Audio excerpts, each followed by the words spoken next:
from the team from the Private Security Industry Regulating Authority.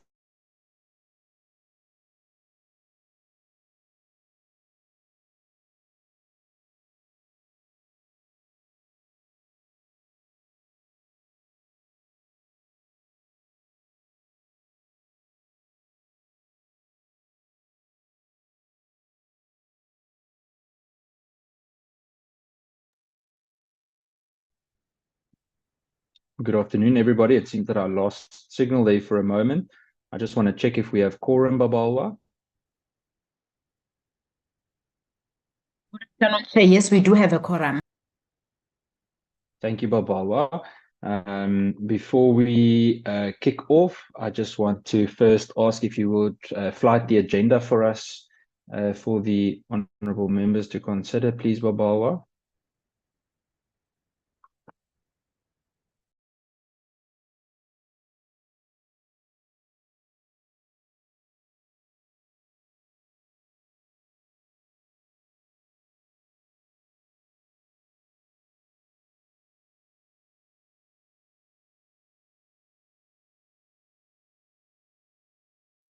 I'm not hearing your voice, Chair. Apologies, Honorable Color Barnard. As you know, the discussion today is regarding the PSIRA 24-25 annual report and the material irregularities therein, and also the appointment of the PSIRA Council. Can we move to adopt the agenda? I'm happy to move, Chair. Thank you, Honorable Color Barnard. Can I have a second to that, Honorable Mokoena? Thank you, Chair. I second the agenda, Chair. Thank you very much, Honorable Mokoena. Thank you, Babalwa, for airing that for us. Colleagues, I would then like to just see, I know the Deputy Minister of Police, Dear Matale, is slightly delayed. So I'm not sure. I'm trying to see whether he's on the platform now. Dear Matale, are you on the platform yet? Not yet. I see Nolundi on there. Nolundi, do you have a time for Not the yet, game? Chair. They are still in the intelligence. As soon as they are out, he is joining us. Thank you, Nolundi. Colleagues, with that, I'm not going to go into much deeper opening remarks. We are all aware regarding the material irregularities. I think, may I just, before we begin with the presentation, ask Babalwa if you've had any apologies for the meeting? Yes, Chairperson, I received the following apologies from the members, from Honorable Matthys, Honorable Breitenbach. The minister is out of the country on a presidential visit to Botswana. Honorable Dereko will join the meeting later due to COGTA budget vote debate. Deputy Minister Matale will join the meeting. He is currently attending the intelligence meeting that will finish at 2:30. Rev Mesho is requesting to be excused in the meeting at 4 p.m. Deputy Minister Boshielo will not attend the meeting due to bereavement. Thank you, Chairperson. Thank you very much. Understood, Honorable Reverend Meshwe. That's no problem, and our best wishes to you and the family. With that, colleagues, I know that through Babalwa, Nicolette, and Annie, they have circulated the relevant information regarding the discussion of today. I would like to hand over to Mr. Chauke, the CEO of the PSIRA, and then Mr. Chauke, you are welcome to introduce the team and to kick off with the relevant feedback. Good afternoon, Chairperson. Good afternoon to our members, honorable members. Good afternoon to the colleagues from PSIRA as well as the Civilian Secretariat and the Ministry. Chairperson, I will ask one of my colleagues to flight the presentation.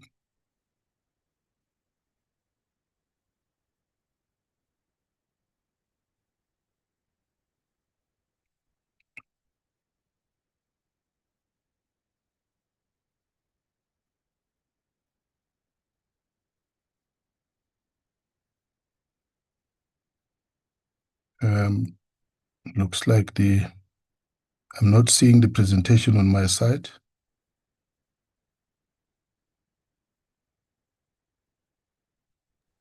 There we go. It's up. Can you see?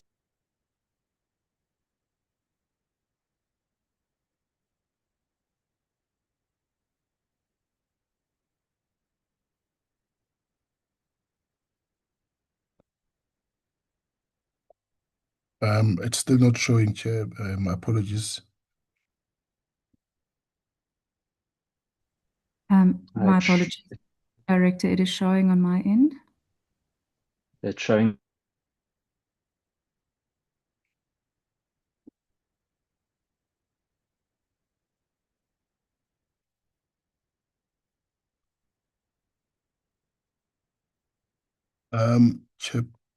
Chairperson, may I just proceed with the overview? I'm not sure if that will be proper. The presentation is still not showing as yet on the platform. You're welcome to continue with the overview, Mr. Chalke. It's showing on our side. I don't know about the other members, but it's on the platform. I can see the presentation. It is on the screen. I don't know if it's possibly a It's view on for problem. for me. Yeah, it's fine. It hasn't been turned into a false. There we go. Now it's perfect. There we go. So the presentation is on. If you would like to continue with the overview, and then the team can possibly take us through the presentation. Yeah, thank you, Chair. In terms of the overview, we'll give you a little bit of the mandate of PSIRA, which I think, Chair, it's something that we do every time with the presentation. We'll also touch on the 5-year strategic plan 2025 to 2030 overview in terms of achievements that we have done, the key performance highlights for the year 2024-2025, which is the year under review, and the performance per APP targets for the same year. And we will touch also on the human capital management overview in terms of the staff and the capacity and so on. And we will also deal with the financial performance. Chairperson, I'm also reminded, apologies, that our CFO is not with us today. I should have actually started with the introduction. I think the technology just kicked me out of sight. In terms of the people who are present, Chair, it's myself, the Director of PSIRA, and we have Ms. Viljoen, our acting COO. We have Ms. Talen Zwane, our Head of Law Enforcement. And as I said, our CFO is off sick. She is represented by Ms. Nonkululeko Sibia, our Senior Manager, Finance. And we've got Ms. Leboham Bongo, who's our Acting Corporate Secretary, as well as Mr. Hofni Mwepi, who's also acting as the Deputy Director Communications.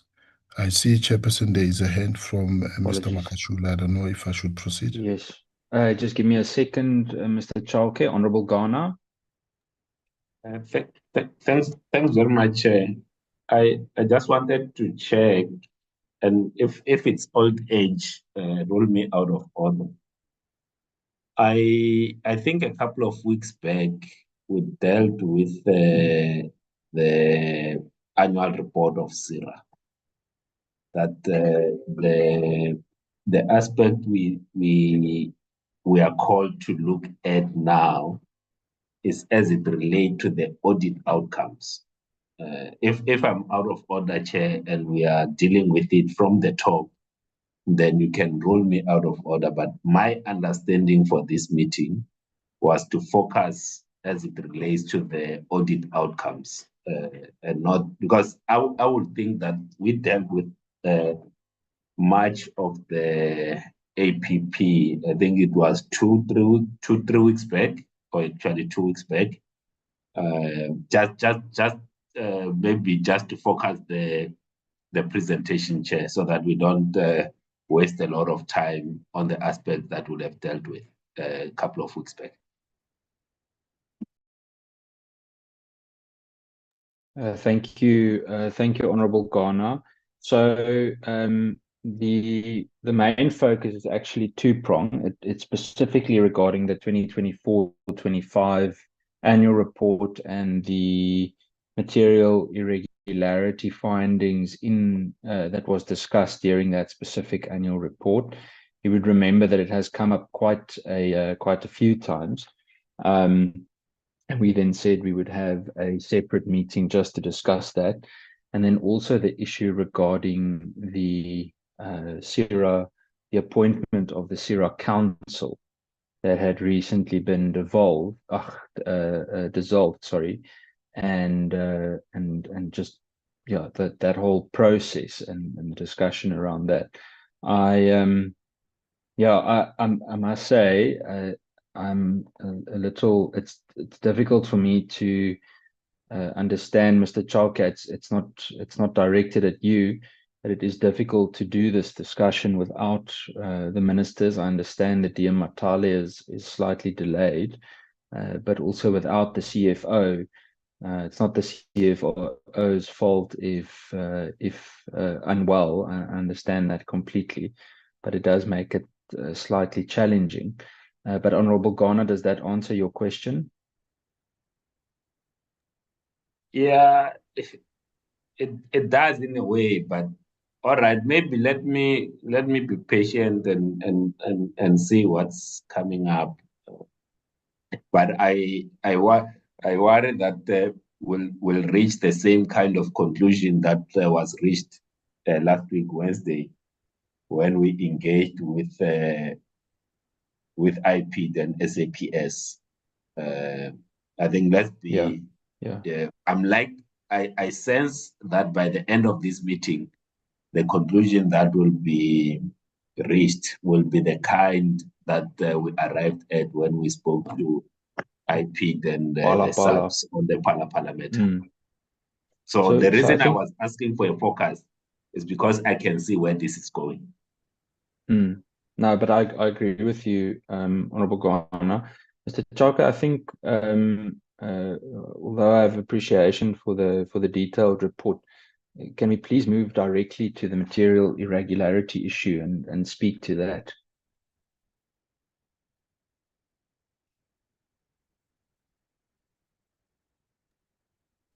Thank you, Chair. I'm still not seeing my presentation on my side. I'm just making use of my copy on the side. Okay, it's totally off now on our side. There's nothing on the screen.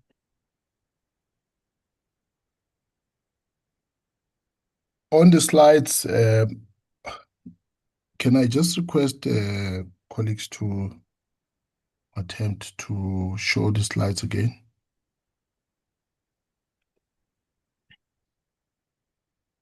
You know, Mr. Chalke, maybe if I may, let's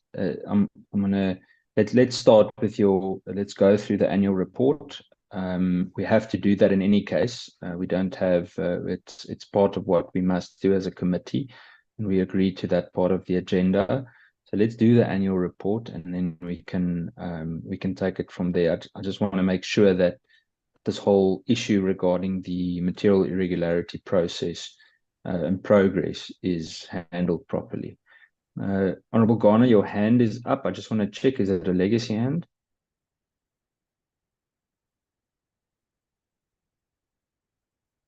Honourable Skosana, hand is up. Thank you, Chair, and good afternoon to all my colleagues. Yeah, I just saw on the slides that there is an arbitration for the matter for the 52 million issue, or is an arbitration somewhere in July. Just wanted to ask before we start, are we going to discuss that, or are we going to wait for the arbitration, which I think proper thing to do is to wait. Thank you, Chair. Thank you, Honourable Skosana. When we get to that, we can consider if something feels like it shouldn't be discussed. Obviously, if it's sub judice, we will not be discussing it. and we will not interfere in that process in any way. It's simply within the scope of our mandate. Mr. Chalke, please go ahead.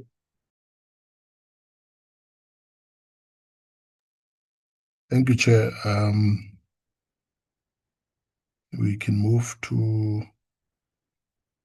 Chair. Let me, for the sake of progress, hand over to Ms. Viljoen to deal with the 5-year overview. I think the the mandate is something that already have been shared with the committee, but I'm glad to go through it again if needs be. Thank you. Thank you, Chair, and thank you to all committee members, Director, all protocol observed. I will then start with the 5-year overview for the 2020-2025 strategic year or strategic period. Chairperson, the strategy was implemented during a period of major transformation within both the security sector and the broader economy. PSIRA focused on 4 core outcomes during this period, financial sustainability being the first, transformation, professionalization of the sector, and improving training quality and accountability. Importantly, the strategy aligns directly with the medium-term strategic framework priority 6 on safer communities. The private security industry is critical contributor to national safety and community security, and PSIRA therefore plays both a regulatory and public interest role. And while the audit opinion regressed to qualified status, financial stability improved substantially over the strategic cycle. Liquidity improved from 2.07 to 1 to 4.82 to 1. And this means the organization is financially capable of meeting its obligations and funding operations sustainably. The improvement reflects stronger revenue collection, improved internal controls, and operational discipline. The committee should note that financial sustainability is essential for maintaining independent regulatory oversight without reliance on additional state funding. Over this 5-year period, overall organizational performance averaged 89%, culminating in 100% achievement in 2024-2025. Also, as presented a few weeks back, we presented the 2025-2026 APP results, where we again achieved the 100% overall performance. This reflects institutional maturity and improved planning discipline. In addition, the transformation index for the private security industry was developed and baselines were established. And this is important because transformation in the private security sector has historically lacked measurable indicators.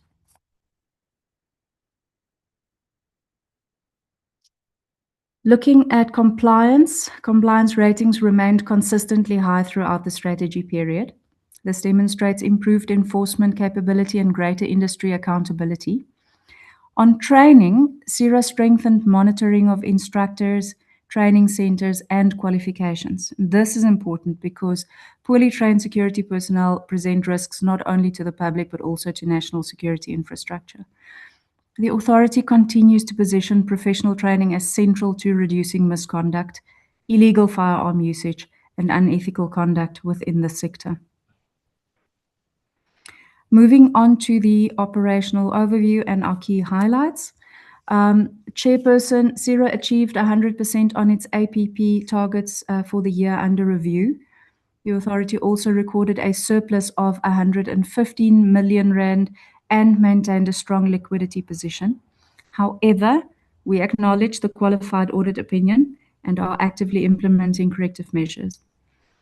Over 30 million rand in fines were imposed against non-compliant service providers, and this demonstrates active enforcement rather than passive regulation. The combination of strong operational performance and active enforcement indicates that the organization is not only administratively functional, but regulatorily effective. During the year under review, PSIRA conducted over 9,000 business inspections, more than 43,000 officer inspections, nearly 2,500 firearm-related inspections. A total of 851 firearms were confiscated. These operations are critical because illegal firearms and non-compliant armed security operations pose direct threats to public safety. The increased inspections reflect a deliberate strategy to focus on high-risk sectors, special events, and firearm-intensive operations. PSIRA registered over 216,000 security officers and more than 2,500 businesses during the 24-25 financial year. Nearly 9,000 training course reports were processed, 900,000. This demonstrates the scale of the industry and the importance of efficient digital systems. The authority also conducted extensive stakeholder awareness and marketing campaigns because public awareness remains important in combating illegal operators and improving compliance. Looking at the APP targets for 24-25, we had a total of 23 APP targets broken down among our 4 programs as shown on screen. The challenge going forward is not just maintaining our 100% performance, but to ensure improved audit outcomes alongside operational excellence. If we get into the detail per program, starting with administration, revenue collection exceeded the target of 82%. We had improved debt management interventions contributing significantly to this performance. These included structured payment arrangements, legal recovery processes, and third-party debt collection support. Looking at the digital transformation implementation, we exceeded target by 4%. This is helping improve turnaround times, service access, and operational efficiency. It also supports fraud reduction and improved auditability of processes. The movement towards digital regulation is critical for managing a sector of this scale efficiently. Looking at human resources, the vacancy rate was maintained on target. Employee performance outcomes also improved substantially, and this reflects improved performance management and workplace stability. Human capital stability is especially important in the law enforcement and compliance functions. From a research perspective, PSIRA completed research reports and an AI monograph during this year, 24-25. The authority recognizes that emerging technologies, including AI-enabled surveillance and automation, are increasingly affecting the security environment. Moving on to Program 2, Law Enforcement.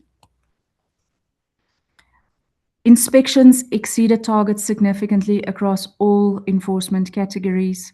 We're referring to business inspections, officer inspections, as well as businesses with firearms. Complaint finalization reached 97% to a target of 90%, and successful prosecutions reached 100%, 5% ahead of the 95% target. These results demonstrate stronger collaboration with SAPS and other stakeholders. They also indicate improved intelligence-led enforcement capabilities.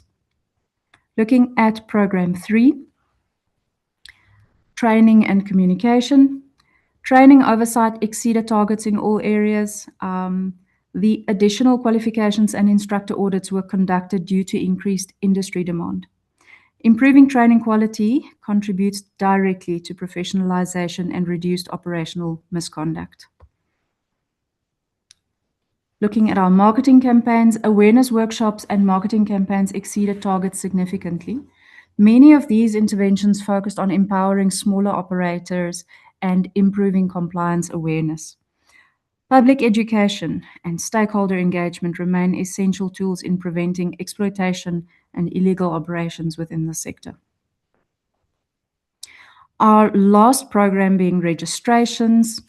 Turnaround times for the registration committee resolutions involving illicit activity were reduced to an average of 2 days. Database reviews exceeded target for both businesses and officers. And then looking at our human capital section, there is a breakdown of permanent employees within the organization. You'll note that registration is sitting at 15. This constitutes only those sitting at head office. We do have an additional approximately 80 employees at branches across the country. Just a bit more detail there. The majority of staff remain concentrated within the law enforcement division, reflecting the authority's regulatory mandate.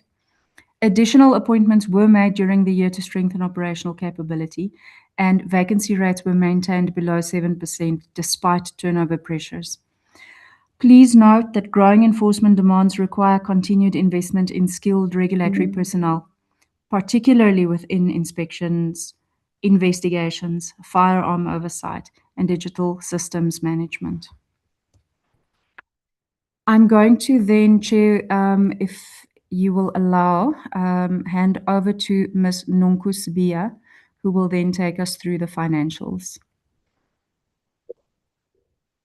Thank you, Jeanette, and good afternoon to the chairperson, the committee members, the director, ministry, and all colleagues present in the meeting. We would like to present the financial performance for the authority for the 2024-25 financial year. The first slide is just highlighting the overall performance, with revenue increasing by 103 million, expenditure 69, resulting in the surplus increasing by 34 million, and with cash and cash equivalents by 83 million. Total assets increased by 106 million. The provision for bad debts increased by 59 million, and with the total equity increasing by 115 million as a result of the increased revenue and the expenditure.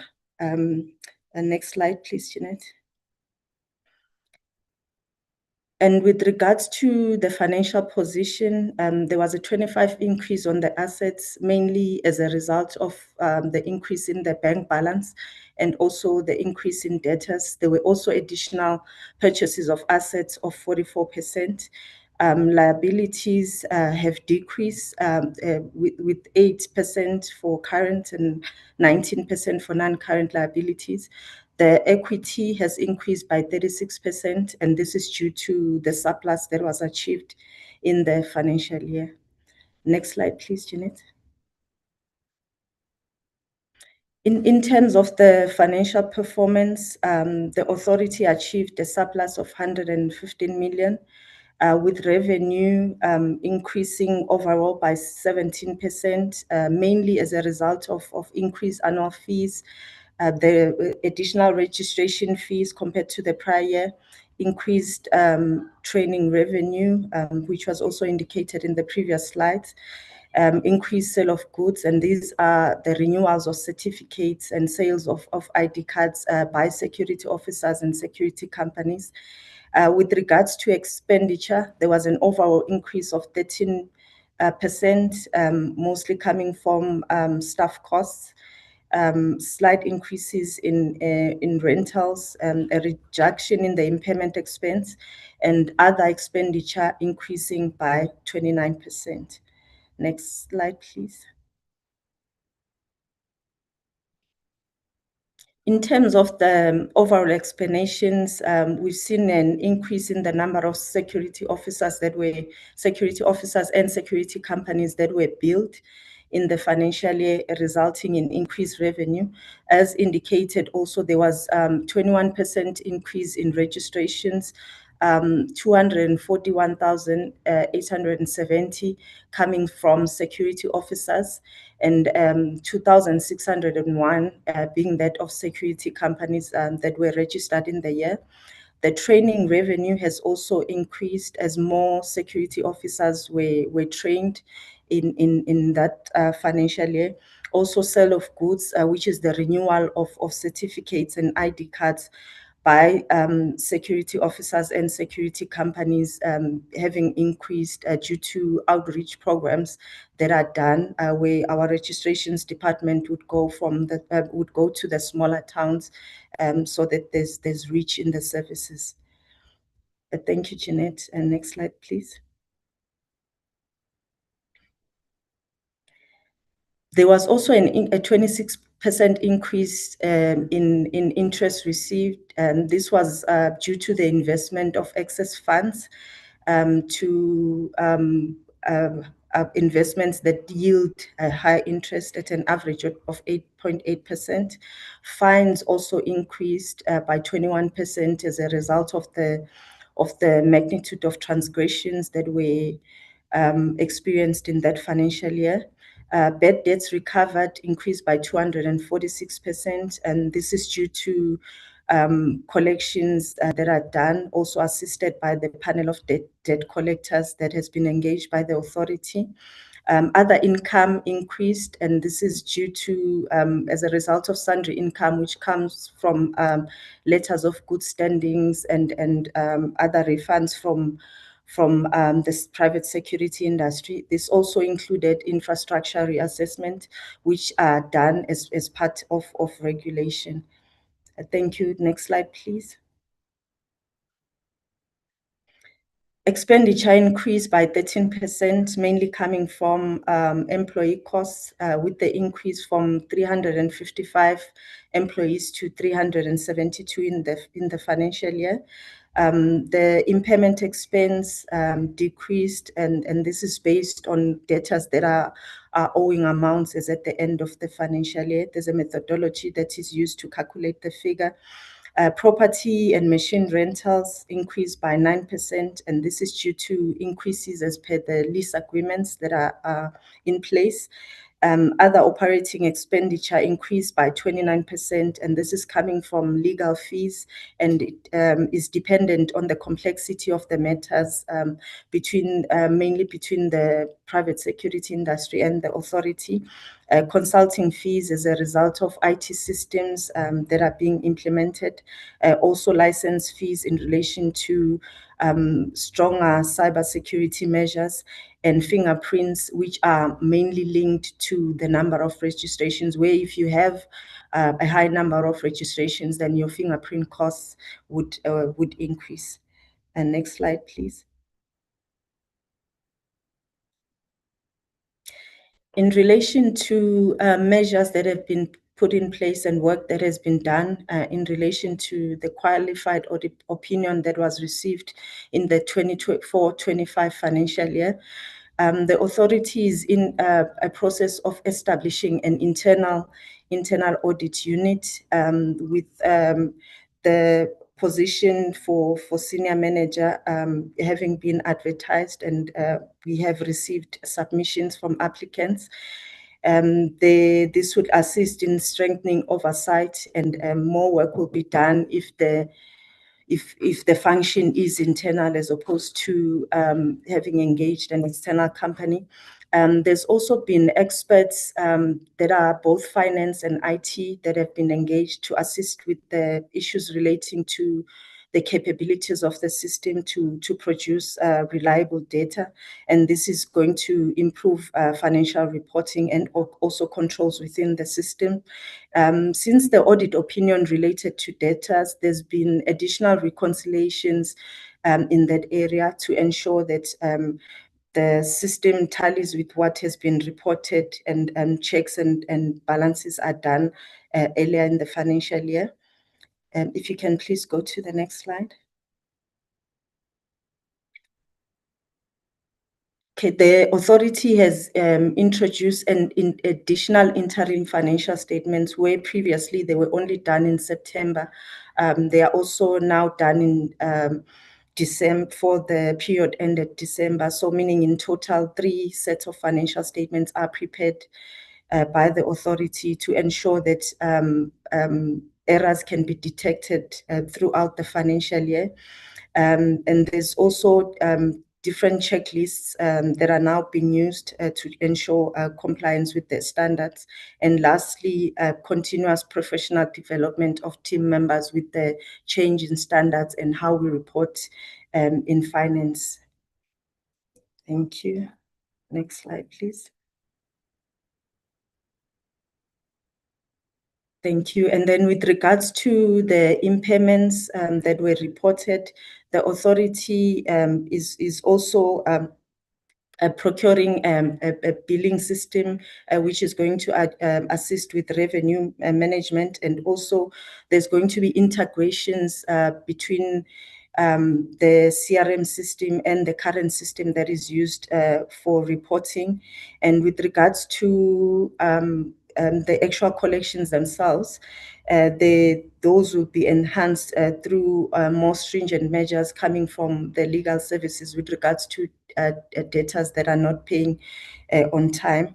And then lastly, with regards to the reduction of material impairments as well, there will be early intervention measures and stricter measures when it comes to withdrawal and suspension of companies, where the committees that make those decisions to withdraw and suspend are sitting more often to ensure that companies that do not pay the authority are suspended and withdrawn earlier.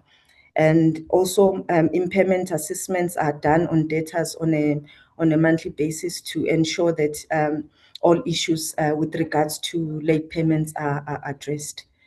Thank you, Chair. That was the end. Now hand over to the Director. Thank you, Chairperson. I now come to the slide where we give an update of the governance as well as the interim arrangements as per the request of the committee. We still do not have a council as yet. I am aware that the ministry is underway trying to finalize the process. Earlier on, I saw that the DG was on the platform. Perhaps he can also assist with the update, but I know that the office of the minister dealt with that. I see his hand is up. Chair, through you, if I can give him an opportunity perhaps to give a much more closer update. Gladly, please go ahead. Thank you, Chair. Let me extend my greetings to yourself, Chair, honorable members of the committee, to Deputy Minister Matale, as well as the director and the colleagues in the PSIRA space. Chair, it's correct. The process in relation to the appointment of the council is that the advert has gone out, closed, profiling of all the applicants done and concluded. The process now is sitting in the ministry to finalize in terms of finalizing the shortlist and then thereafter the appointment. We have already requested state security to fast track vetting, because what needs to happen is that no one should be appointed if vetting processes has not been concluded. We have the agreement with state security to ensure that once they received the final list from the minister, vetting is done within a very short space of time, and then appointment confirmed. Secondly, Chair, we have realized that there are gaps in the governance structures, in the governance mechanism of PSIRA. We then undertook, on the directive of the minister, to analyze what could be the appropriate steps that needs to be taken to strengthen governance at PSIRA. And one issue that we have identified is that the Private Security Amendment Act, there are many sections that have not been proclaimed by the president since that was finalized. In particular, sections 6, 7, and 9, 7, 8, which will assist in strengthening governance. We have since identified those sections, and we have requested the minister to quickly request the president to proclaim those sections, which will strengthen governance. But to Further than that, we have finalized the process of identifying certain sections in relation to the number, in relations to audit committees or subcommittees, I mean to say, of the council. And those sections we have proposed the amendments, which is now done.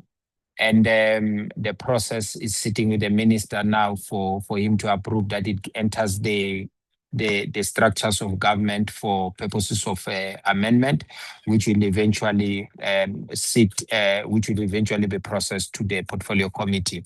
And we think if we can have those two governance system, one, the proclamation of certain sections, as well as the fast tracking of the amendment of certain sections in relation to governance, we will have assisted the private security industry to strengthen its governance mechanisms. Thank you very much, Chair. Thank you, Chairperson. Thank you, DG, for the update. Chairperson, whilst on the same slide, I am still currently acting as the accounting authority of the authority of the organization.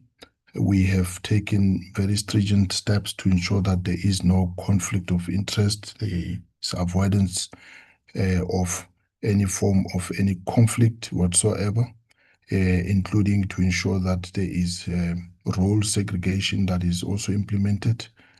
We have reviewed quite a lot of our internal governance structures where I used to participate to ensure that there is no conflict and we act strictly in line with the conditions that were given by the Minister of Finance during the approval.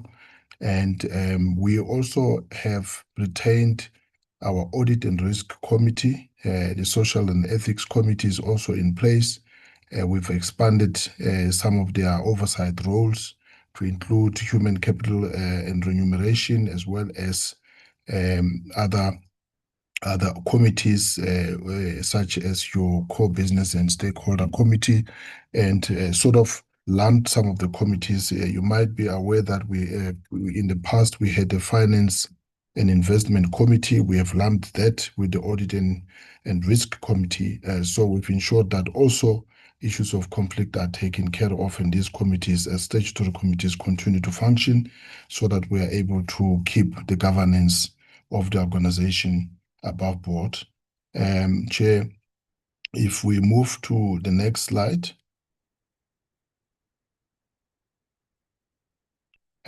This slide talks to the progress in terms of the material irregularity, Chair. As we've mentioned earlier on and during also your overview, that we are currently involved in a arbitration process with the service provider, and unfortunately that arbitration process is still in progress. In other words, still sub judice. It has been postponed to July so that we are able to proceed. I may just say that at the time that we engaged first time with the arbitration, there has been some changes in terms of our statement of claim, where we've had to revise our statement of claim, partly due to some of the work that has been done to date. You might be aware that since our last engagement with the portfolio committee just before May, we were involved in a process of making sure, as part of the material irregularity, making sure that all the learners were verified with the MIC SITA.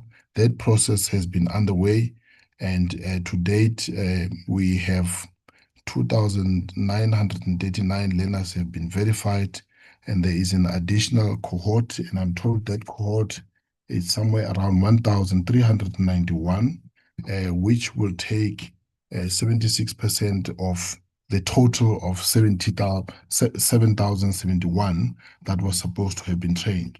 And we will then engage into an exercise to look at the balance of the ones that have not gone through the system, to look at what are the issues. You would recall that in the past we also had allegations of fraudulent attendance registers, and to see to what extent those that did not make it was due to not meeting the requirements, which ones were due to the fraud, and which ones were due to all other issues that we've had with the service provider. So we believe that just at the end of a few months, I think we are now in May. I might be speaking under correction, but either in June or July, so we should be have finalized the verification process. With MICCTA, we get additional reports as and when that process is unfolding. In terms of the disciplinary processes, Chair, you might be aware that we took a decision last year to charge those who were entrusted with oversight over the process based on the report that we've received, which unfortunately is still subject to also the process of the arbitration. And we are very careful not to divulge what is in there, because we've realized that the more we talk about the process, the more it's jeopardizing the chances of us litigating successfully. And some of the changes that were actually made during our last engagement were based on the issues of disclosure that we've had to do based on what we've disclosed publicly. So we believe that it is important that that process unfold, so that the process of recovering the costs that have been incurred towards putting all these students through the verification process as well as the training is accounted for and is successful. So the hearings with regard to the those who have been charged started last year in September, and will be we're looking at finalizing them this month. I know that they were postponed, but there were also an opinion that was shared by the legal advisors to say that we should be careful not to move quickly to deal with these issues, which may also jeopardize the arbitration, because the service provider seems to be on touch. I don't know whether with the former colleagues that used to work for the organization, but is aware of what is happening. And therefore, as in when we move, information is requested and then delaying the entire process on the other side. So we are very careful, but I must commit that these processes will be finalized in due course. And in due course, from where I'm sitting, Chair, we should be able to see where we are going in the next 2 months or so with regard to the arbitration as well as the disciplinary processes. And I think, Chair, if I can move to the next slide.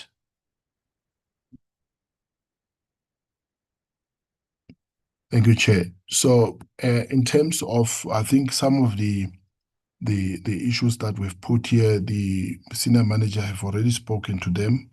I've already spoken to the issue of separation of oversight management roles, as well as the focus on SCM. We've made sure that as part of what were part of the findings in material irregularity, we now do take all the key and bigger procurement through probity tests, so that the appointment is up above board, and we ensure that there is independent audit review on them before we move, and we ensure that there is no fraud or financial loss is further identified. We are also making sure that the issues of performance information that we've put through, as the senior manager have said, will pass the verification test through those that we have entrusted, including the internal audit as well as the experts that we have brought on board to ensure that the data is credible. These are some of the measures that we've put in place to make sure that these issues do not recur. If we move to the next slide. Chair, in terms of the suspensions now, the number that we have given here is the number that includes all the employees that we have suspended. And these are not employees that have got to do with the material irregularity. I must make sure this is employees that have got to do the entire organization, that is employees that are currently on suspension and for various misconducts, and most of them and some the investigation have been completed and proceedings are underway. Some of them we are still awaiting investigations to be proceeded with. I must say that part of the delay in dealing with some of the employees, Chair, is the nature of the allegations. We needed to ensure that there is a panel of forensic investigators that is appointed. That process, I'm told, is being finalized very soon.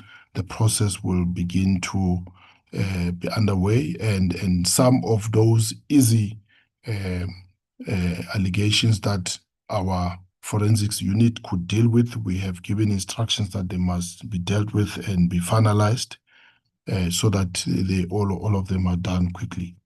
Thank you so much, Chair, and that would be the presentation at the moment. Thank you. Thank you, Mr. Chalke. I am going to open the floor for the members to engage on the said presentations. If there are any questions or comment, I've noted the Honourable Skosana. I've no other names yet. Honourable Skosana, I'm going to give you 5 minutes as always. I've noted the Honourable Kola Barnard. And as other hands go up, I'll obviously note them, and then we will come back for response. Honourable Skosana, please go ahead.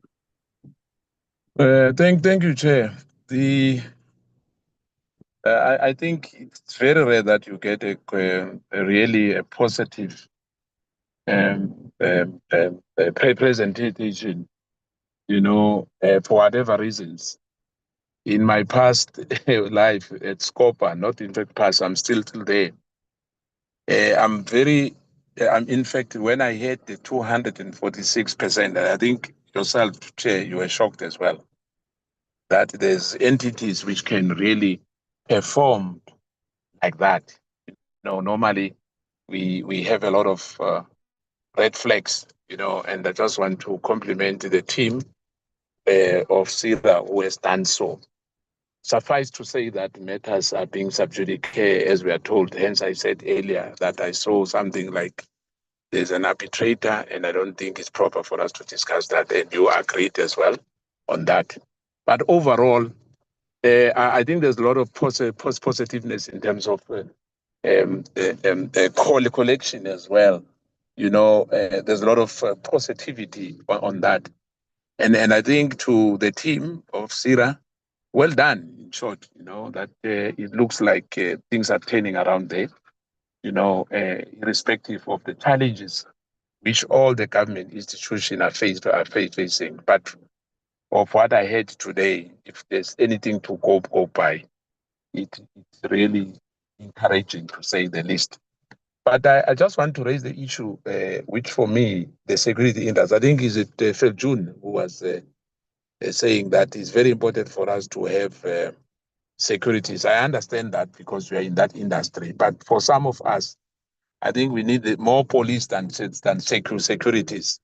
Because they say the lack of police means that you need to increase the number of security companies. And for me, it's a negativity which we have in this country, where we have security having more guns than the police in this country. And I think the more they reduce that, the better for us as a country, that we cannot afford to have so many security companies in the country because of crime. That primary job is for the police to combat crime, not the security companies to be helping us of doing that.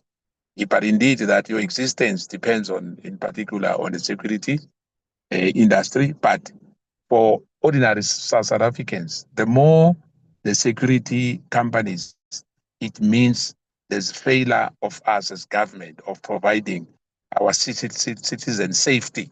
You know, we cannot depend on security companies. But overall, from Umkhonto weSizwe and myself here, I just want to give you thumbs up, PSIRA, without operating without a board, which is a concern as well, Chair. And I think that there's a lot of things which have to be done.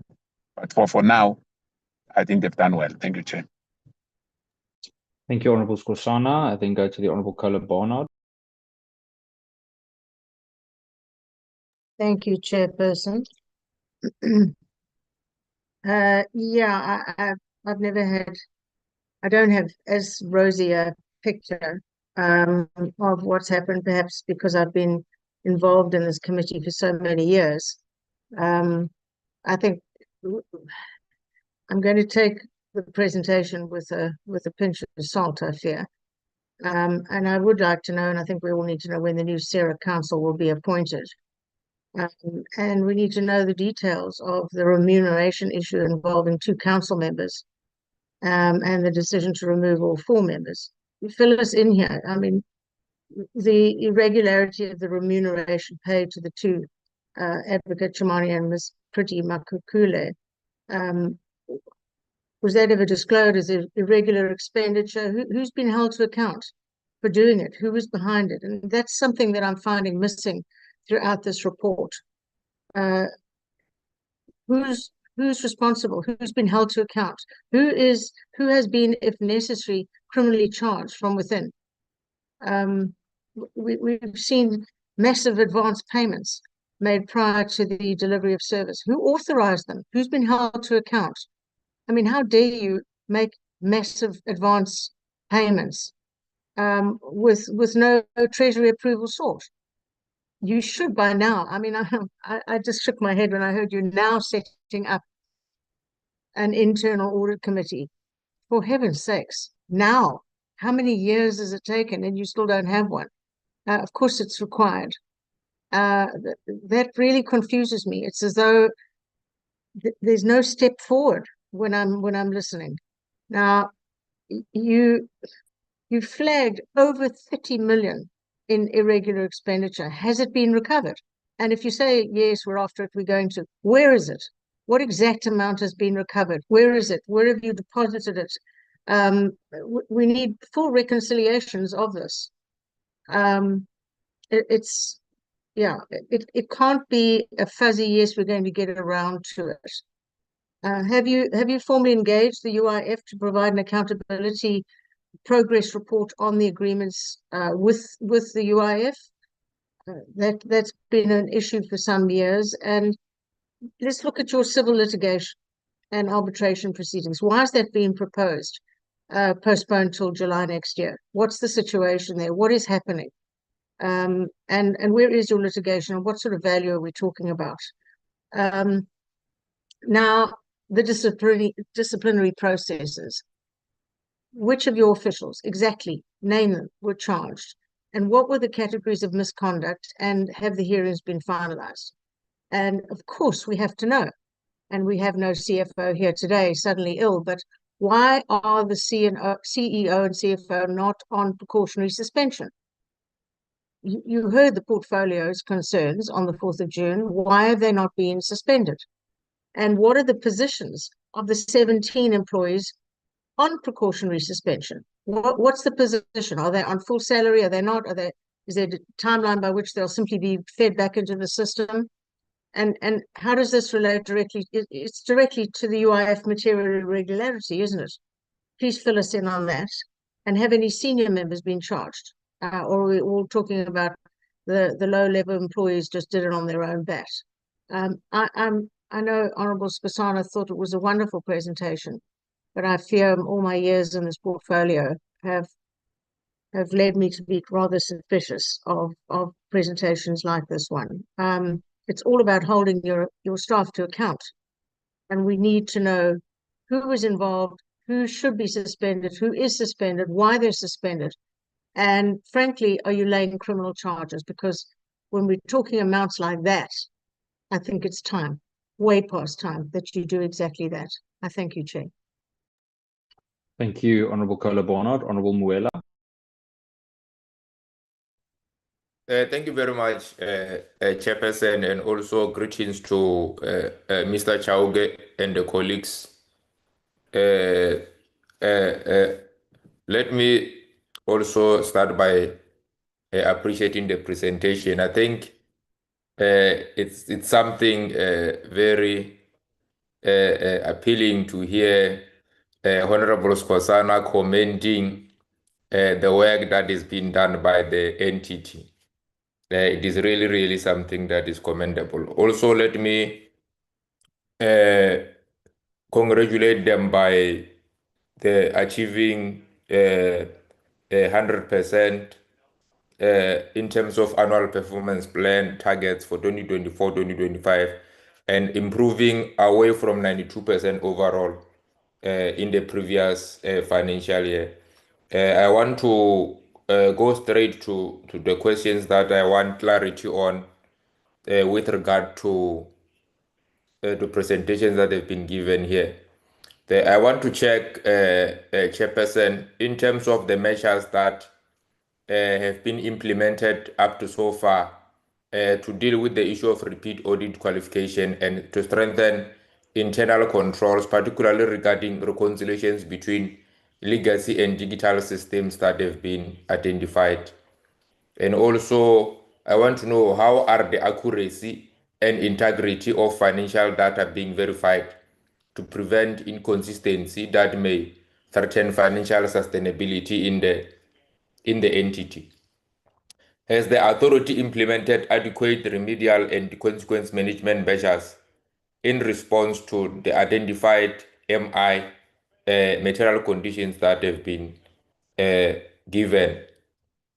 While enforcement outputs appear high, how does the authority ensure that the quality of case management and interagency coordinations with SAPS and NPA translate into measurable deterrence and compliance outcomes?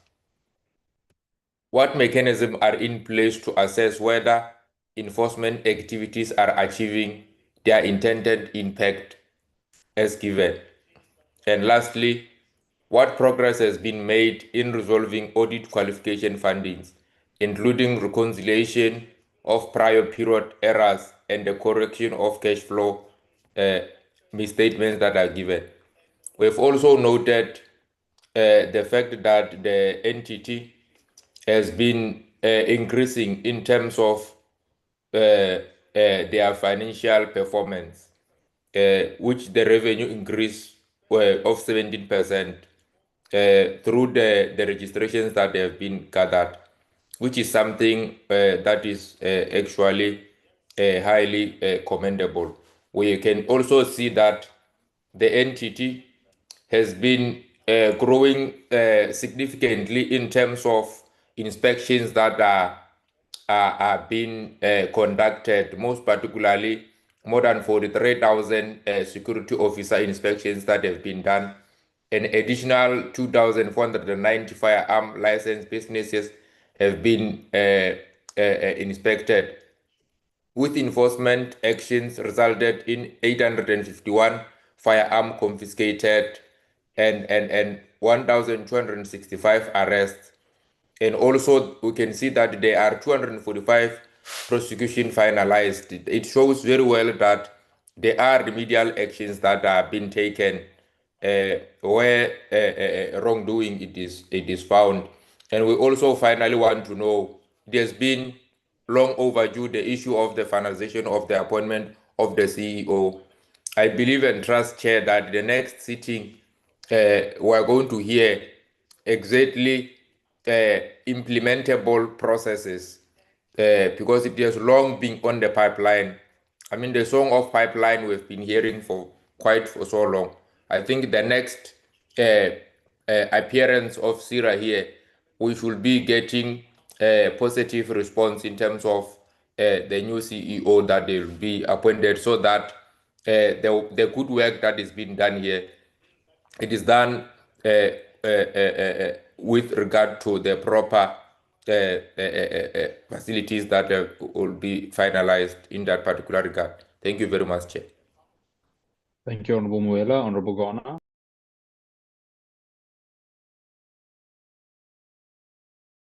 Thanks very much. To add to the questions that were asked earlier, and the reason I had said, Chair, that part of this presentation, we had dealt with it when we're dealing with the APP.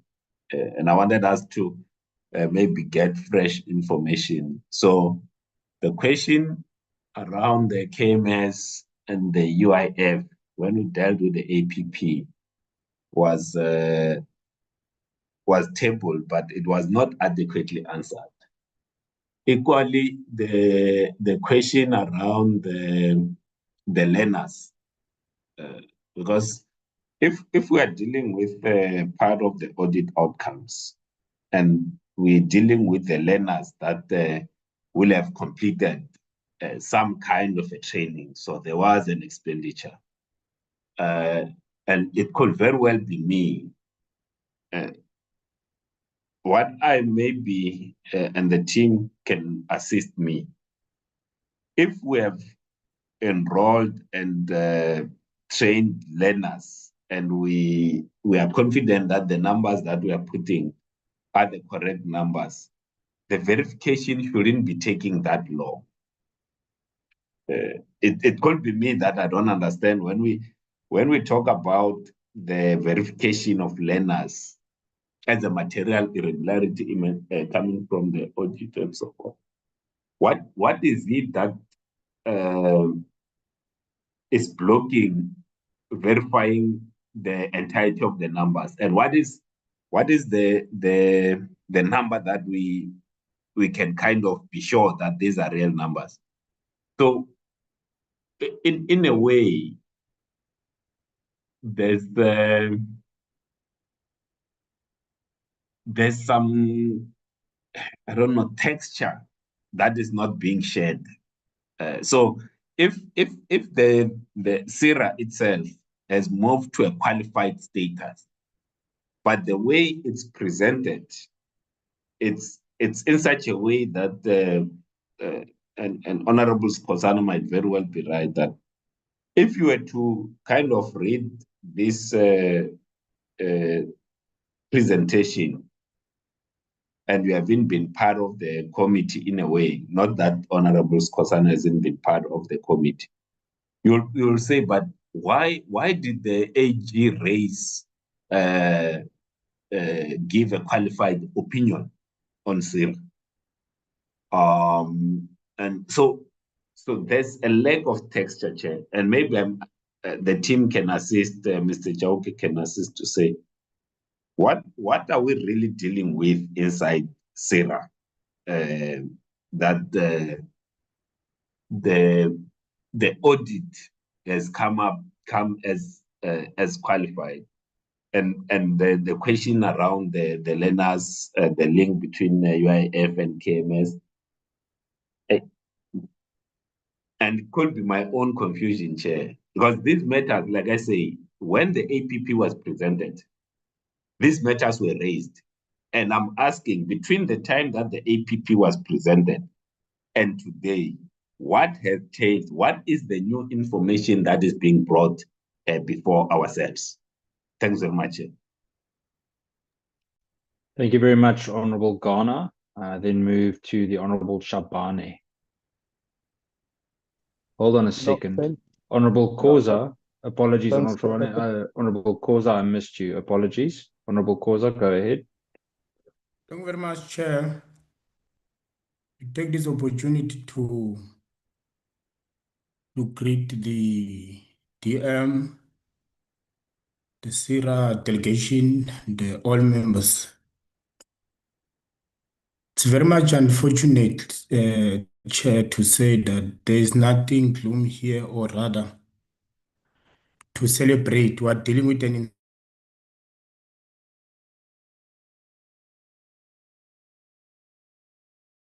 unfortunate that, but it's expected that we can't all see the same. But I support members.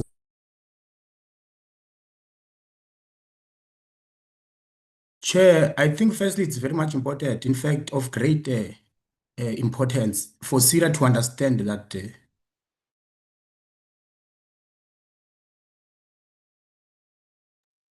Honorable Khoza, ability for some as the of the, I'm portfolio sorry committee. to apologies to interrupt you. For some reason, your sound keeps going on and off. I'm not sure if it's your network. Let's just try one more time.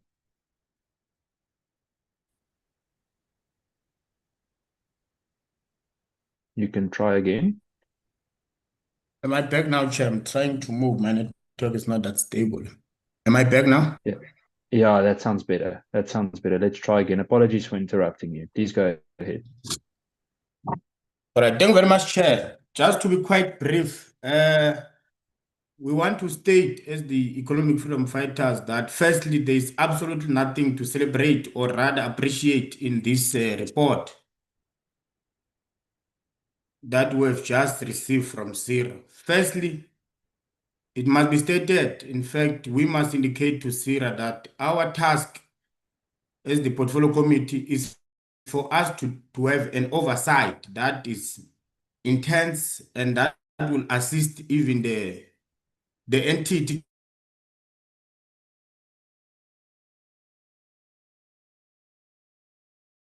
that are not helpful, wherein members are even struggling to contribute because the report that we're getting for PSIRA, it's not in fact detailed. Chair, I'm saying that because one, we can see that PSIRA or perhaps claims that their APP targets have been achieved 100%, while the audit opinion also states that they've received and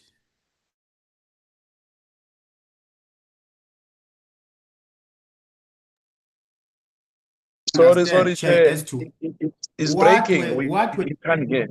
Sorry for interference. He's breaking problem. again, so we can't get Apologies. everything. Yeah, thank you, Honorable Skosana. Honorable Khoza, it keeps breaking up. Apologies for that. I'll give all you right, another Chair, can I round. come back? Maybe let me. Yes. Can I come back? Let me Yes. just try and move. Thanks. I'll come back. 100%. I'm then going to move to the Honorable Shabane, followed by the Honorable Reverend Meshwe. Thank you, Chair. Just three issues which I wanted to raise with Mr.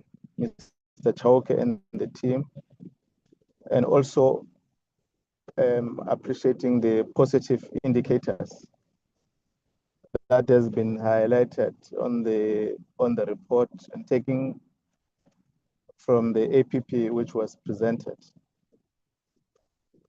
I wanted to check with the Mr. Chauke, what impact did the absence of the appointment of the SIRA council have contributed to the work of the institution? And can they give us a time frame in terms of the processing of the appointment, so that when they come back to the portfolio committee, at least we have an idea on the process that are going to be undertaken, including the CFO and the CEO. It will be important, taking note what Honorable Ghana has raised in terms of the outcome of the audit opinion, in terms of the time frame for the appointment of these three critical areas of the department. Secondly, they mentioned that there are amendments to the status of claims. Can they elaborate further in terms of this current status of the processing? Also, what informs the dual process of litigation and arbitration? What are the specific matters they're pursuing in the two litigations and arbitration? The last one, which I wanted to raise, Chair, we've noted on the presentation that the legal costs account to top 5 cost drivers. Can the team and Mr. Chauke elaborate further in terms of the itemized billing for the work that has been done? Thank you, Chair. Thank you, Honorable Member. I'll then go to the Honorable Reverend Mesh. Thank you, Chairperson, and good afternoon to all members, PSIRA officials, and all those who have joined this discussion. My first question has to do more with this advance payment. Firstly, on this, I want to know what is considered before an advance payment is made. What are the guiding rules to ensure that it is not a bad thing that they are doing? So, what are the rules around the decision to consider advance payment? And second question to that is, if the people or the company that received advance payments does not deliver as expected, what steps are taken to recover what has been paid to that company? As we know that government has had many experiences where companies have been paid many times in full, all right, which is also a form of an advance payment. They're paid in full before they do the job and they don't complete the job, and yet they've received all the money. So what is being done to ensure that if a company has not delivered what was paid is collected?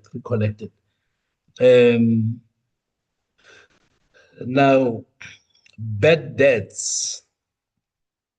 I mean, to hear that bad debts have, the recovery of bad debts have increased by 246%. While this is impressive, I would want to know, are bad debts taking place to such an extent that the recovery can be such a high percentage? And what percentage is outstanding bad debts that have not been recovered? What are the outstanding bad debts, the percentage of outstanding bad debts that have not been recovered? And on the precautionary suspensions, about 17 employees are under precautionary suspension. Now, what common form of misconduct has led to these suspensions? Obviously, people can be suspended for any form of misconduct, but what is the common misconduct that repeatedly gets people to be suspended? And what measures are being taken to reduce incidents of misconduct? Thank you, Chairperson. Thank you, Reverend Meshwe. If I may then go to the Honorable Causa, let's try again. Thank you very much, Chair. I want to believe that my network now it's a bit stable. Let us take this opportunity Sounds again. good so far. Thanks, Chair. Let's take this opportunity to greet again the DM, the PSIRA delegation, and the members of the Portfolio Committee. Chair, just briefly from what members have just already have highlighted, I think that we want to take this opportunity firstly to indicate to PSIRA that our responsibility or perhaps duty as the Portfolio Committee is to ensure that we get to understand in a more adept way as to what really is the institution or an entity facing, dealing with, and perhaps how best can we assist the institution to perform. I'm saying this, or I'm drawing this background check from the report that have been presented before us here. It doesn't explicitly provide detailed report for members to at least have an insight on really what is happening inside the entity. Chair, I will bring the following questions now. Firstly, on the qualified audit opinion, we can agree that it's an institution that have been facing these challenges. As we can see from the tables, I think it's page 8. they've been receiving qualified opinions. So one will want to understand as to what were the perhaps outcomes, or what are the specific audit findings which caused the qualification, and who is responsible? Because you can't just come and tell us that there's a qualified audit opinion without giving us as a committee the findings so that we can at least be in a position to advise based on what we see. You are also further telling us that these are the following things that you'll be doing, of which my understanding is that you are repeating one and the same thing, which won't change the outcome of what we are trying to achieve here. Secondly, Chair, I also think it was important for us to understand as to on the 17 employees who are put on precautionary suspension. We all know that precautionary suspension goes with salaries for people who are staying at home. What were the positions those people were occupying, and how far are this investigation? Because you just come and say they're underway. And also, Chair, of great concern is who approved the KMS contract, and were the procurement laws followed? Can they at least assist us there? And also, why has the arbitration in the KMS matter been postponed until July 2026? And briefly, Chair, what exactly is the 52.8 million claim against the KMS? Perhaps if they can give us a clear picture, and who was the and how was the money spent for us to understand. Lastly, Chair, they told us of the 851 firearms confiscated from the security companies. Can they briefly at least give us a picture as to where were these firearms confiscated, which provinces were affected, and what were the reasons behind the confiscation? Were these firearms illegal, unlicensed, or linked to criminal activities? At least give us a better picture so that we get to understand and assist in terms of strengthening our oversight.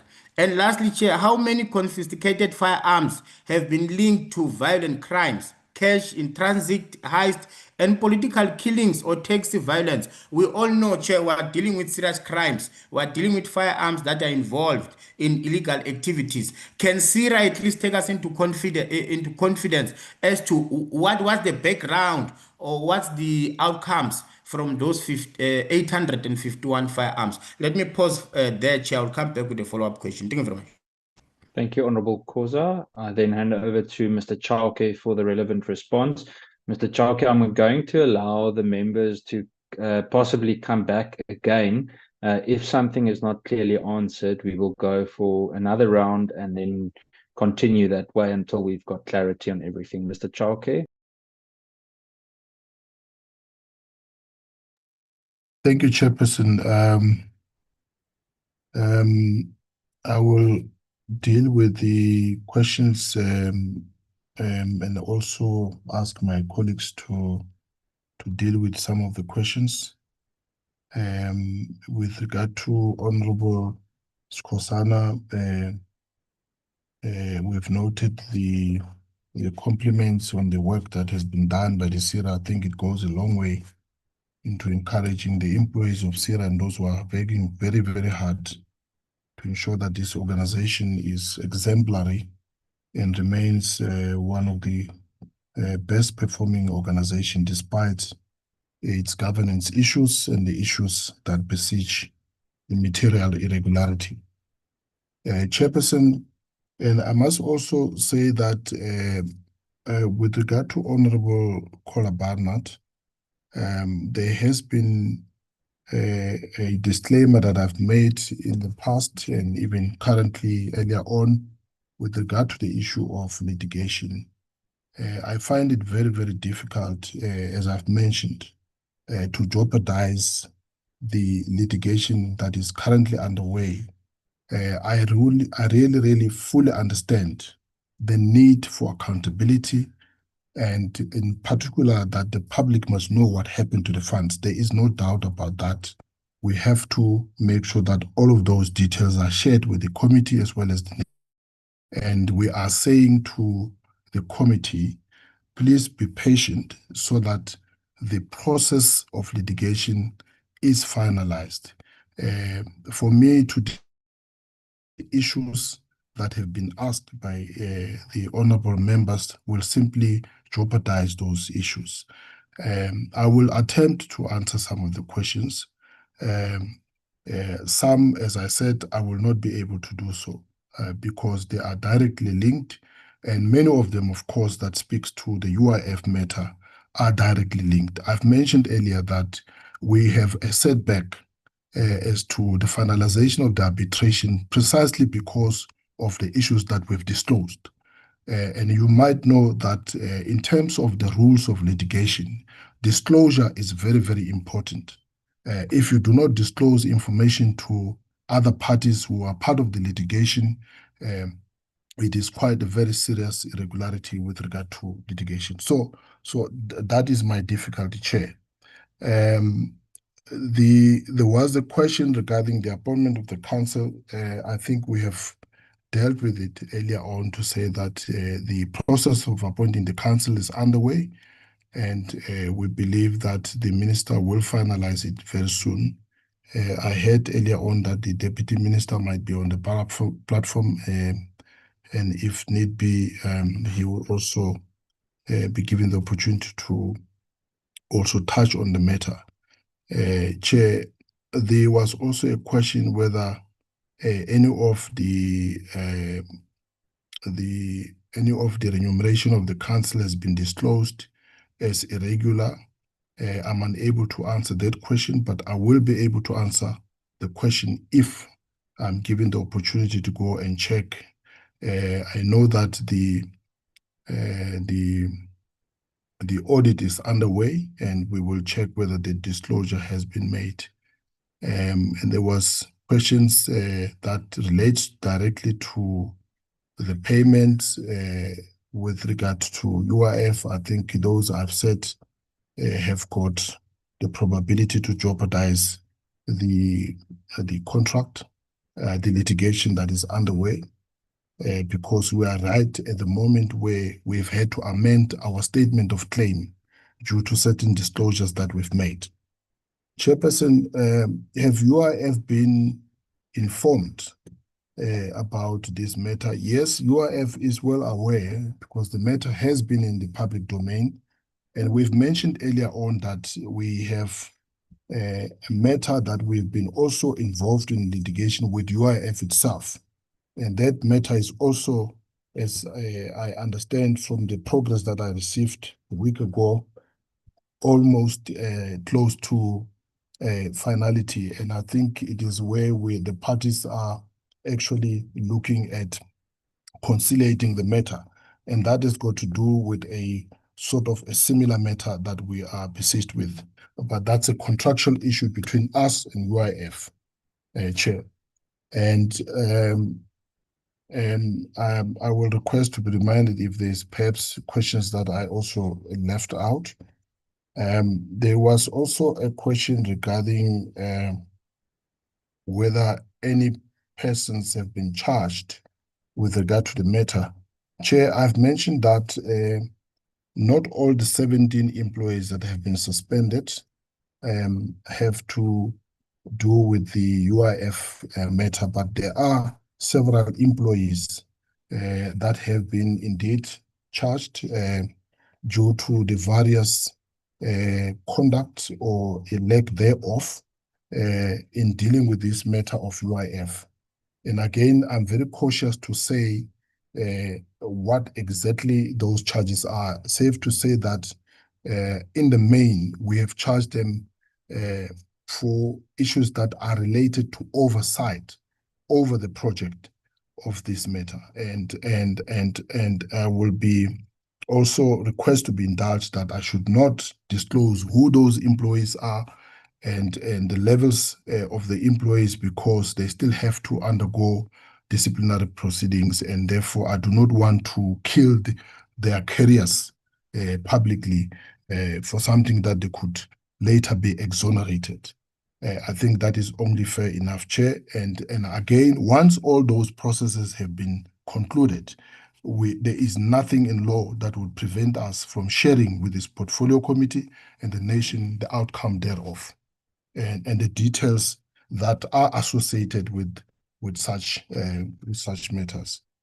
Chair, let me perhaps allow my colleagues to deal with the questions of law enforcement. I think there were questions from Honorable Muela with regard to the case management as well as enforcement measures and corrective measures.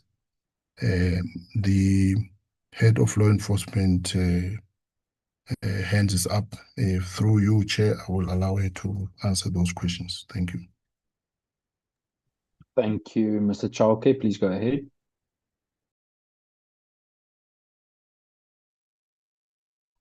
Thank you, Chairperson, and good afternoon to all the colleagues in the platform, including the honorable members and the DM.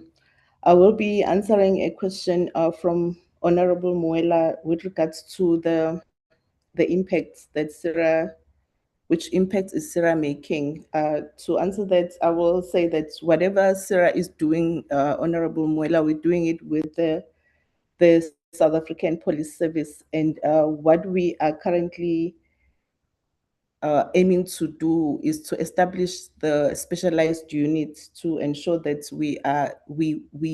there is an impact out there, because we can't have a situation where there are areas where we can't inspect security officers because there's issues of violence. Hence, we have the specialized operations units. Those are the people that will deal with issues where there's in the areas, dangerous areas, like in the mines or in taxi violence, or they're dealing with extortion, because we are aware that security industry is not the same anymore.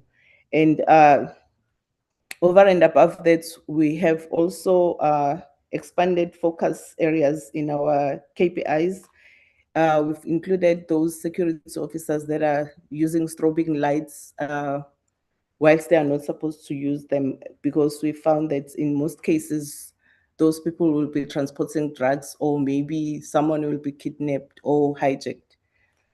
I hope I have answered that question. In terms of the 851 firearms that have been confiscated, we have a firearm enforcement unit that deals with the confiscation of the firearms. The sole mandate is to confiscate firearms from security businesses that are no longer operational. That will mean companies that have been suspended or withdrawn, or the owners have passed on. So when the company is suspended, they're not allowed to operate. So there's no need for that company to have firearms. Hence, we confiscate. When confiscating, we involve SAPS as well, because they have their storage facility for them to be able to store those firearms.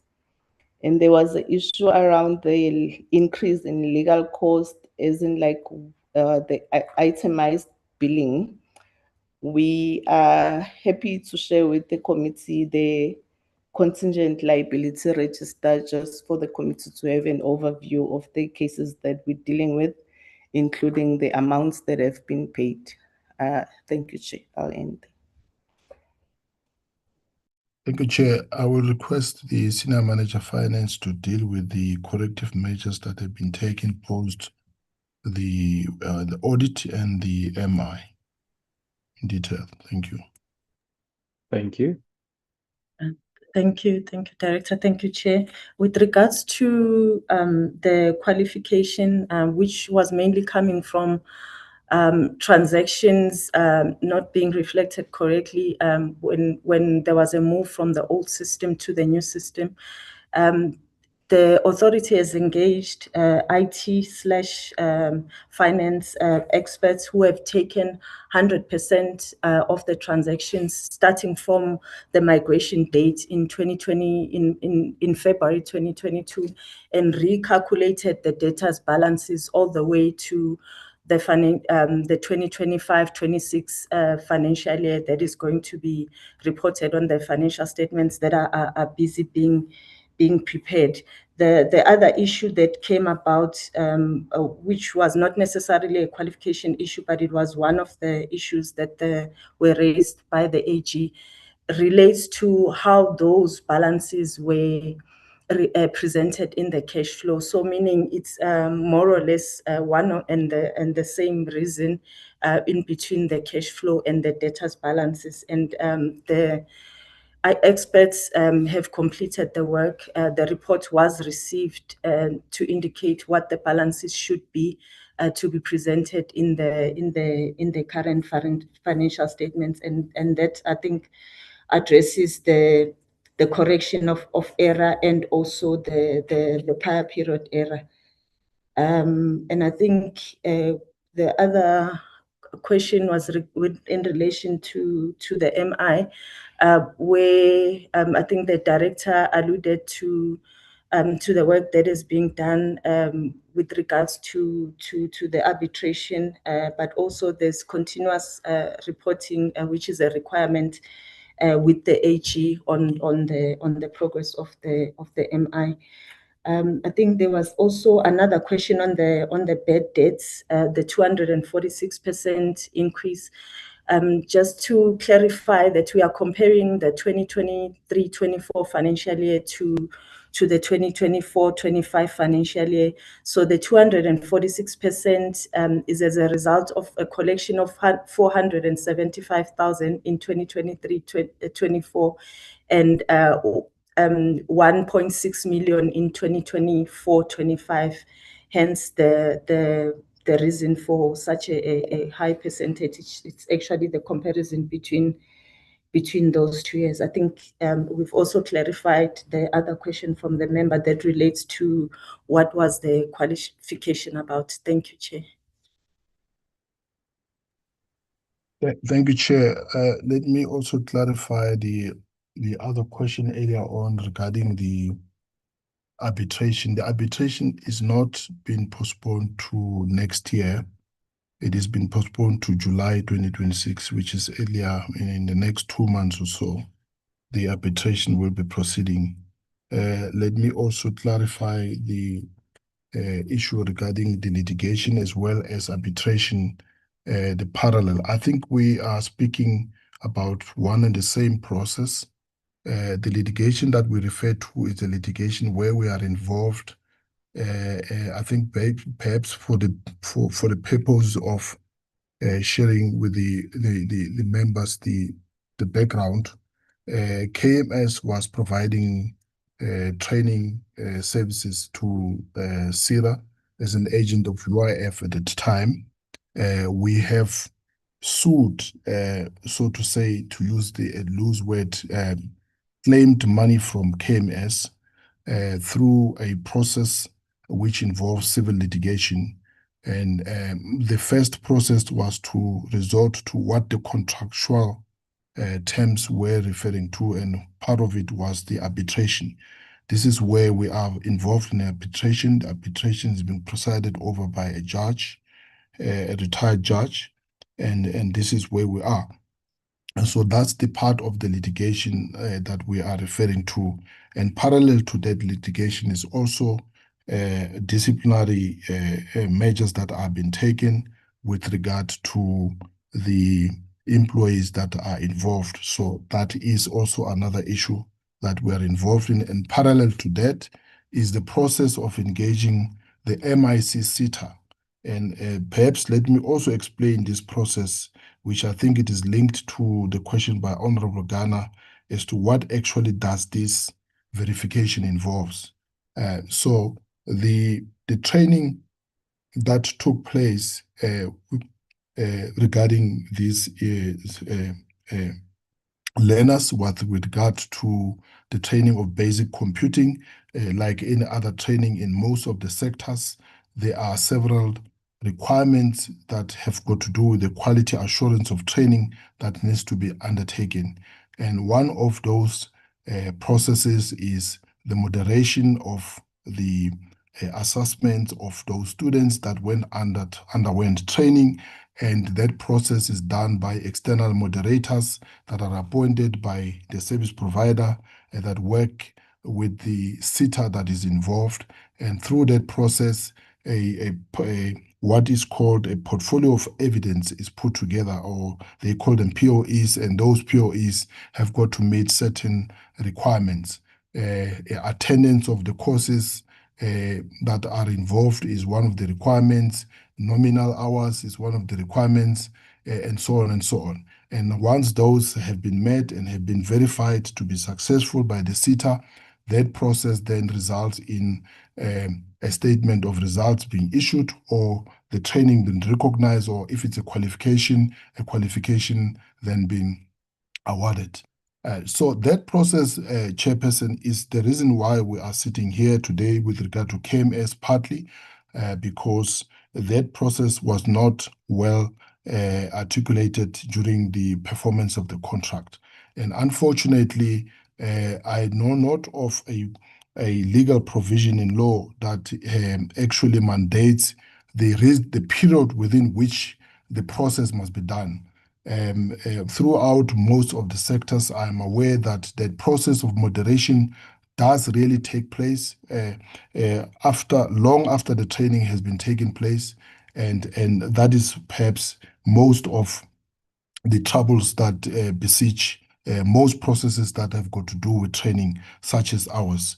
Unfortunately, that is where the process have got to does prejudice the learners, because without the statement of results, the learners are unable to actually get employment. So that's the process of verification that we're referring to. It is not a simple process of saying who was in class and therefore it is ticked. It's quite an elaborate process, as we are told, which also involved that at certain times physical verification of indeed whether a person was there or not. So I thought I should verify and perhaps clarify that aspect as well.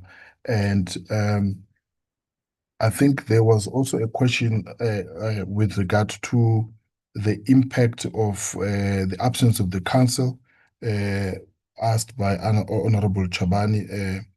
Chairperson, we have taken care of the governance arrangements as provided for earlier on, as we have explained that we were given certain conditions by the Minister of Finance, where we are to ensure that the governance arrangements are taken care of so that there is minimal impact. Whether there is indeed an impact, yes, indeed, Chairperson, the work of the council is quite very important, and the presence of the council would have actually saved us quite a lot of the current explanations that we are giving at the moment. Chair, I see that there is a hand from the DG. Perhaps before I proceed with the rest of the other colleagues, may I, through you, allow the DG, Chair? Please, yes, DG, go ahead. Yes, thanks, Chair. Just to confirm that I've just received an advice from Ministry that the interviews for the council will be on the 12th of June. Thanks, Chair. Just for that, thank you.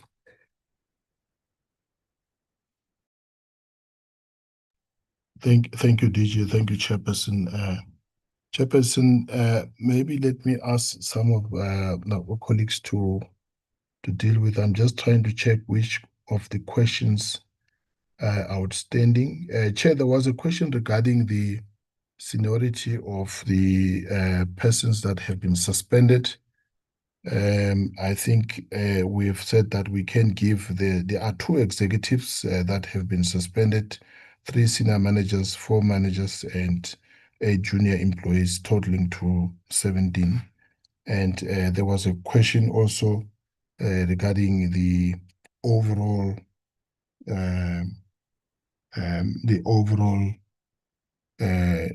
nature of the conduct, or I would say the misconduct. Chair, that is perhaps a very difficult question, because most of the charges that they follow vary from one merit of a case to another, and therefore I think, unfortunately, I would say the general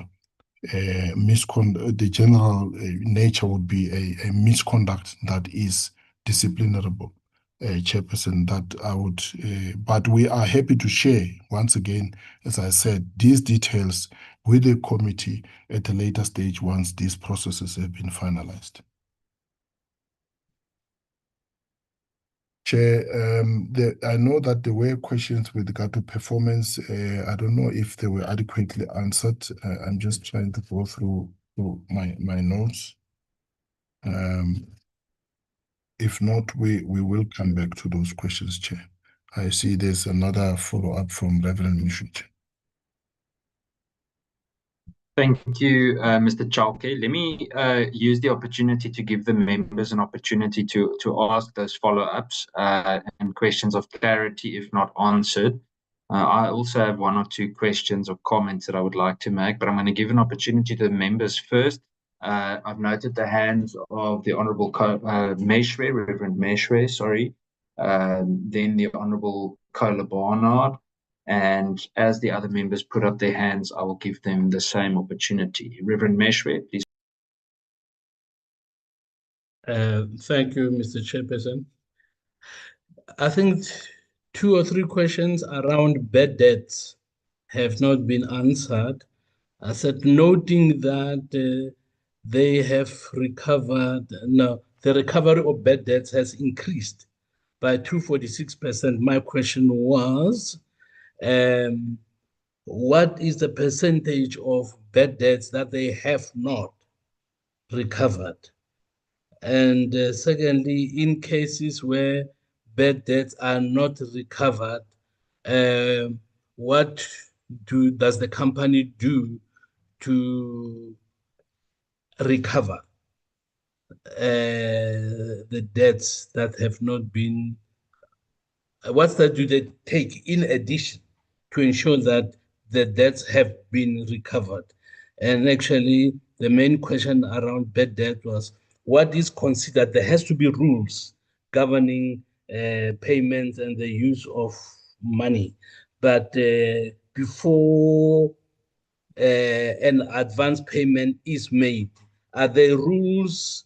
Are there important things that have to be considered before an advance payment is made?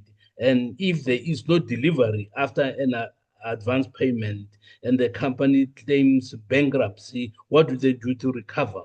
I know if they say, I say bankruptcy, they might say, but they don't have money. But what do they do to ensure that a company will not claim bankruptcy so that they do not repay what they owe, particularly what they were given in advance and they did not complete their job? Thank you. Thank you, Honourable Reverend Meshwe. Honourable Kola Barnard.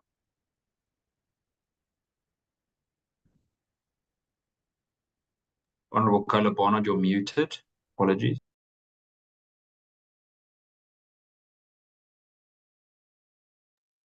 Apologies, blonde moment.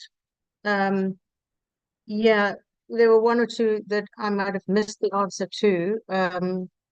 Your very first presenter referred to the intelligence-led investigation, and I wanted to know if that referred to crime intelligence or SSA or who and in what aspect they were involved, just for my personal interest. And there was another, yes, I had asked or made a comment on the oddity that you didn't have an internal audit committee and you were only setting it up now. I couldn't work out how that was possible. If you could explain that. And also I had asked if the CEO and CFO were not on precautionary suspension. If they weren't, why on earth not? Now, a couple of ones that I'm interested in.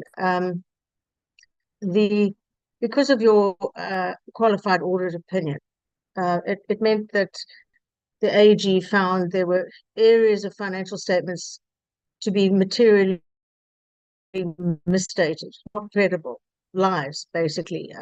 It's about you holding your staff to account.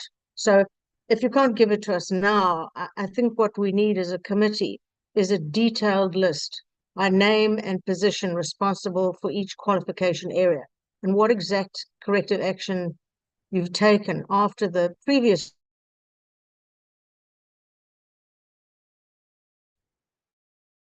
performance assessments, bonuses, etc. hit at all.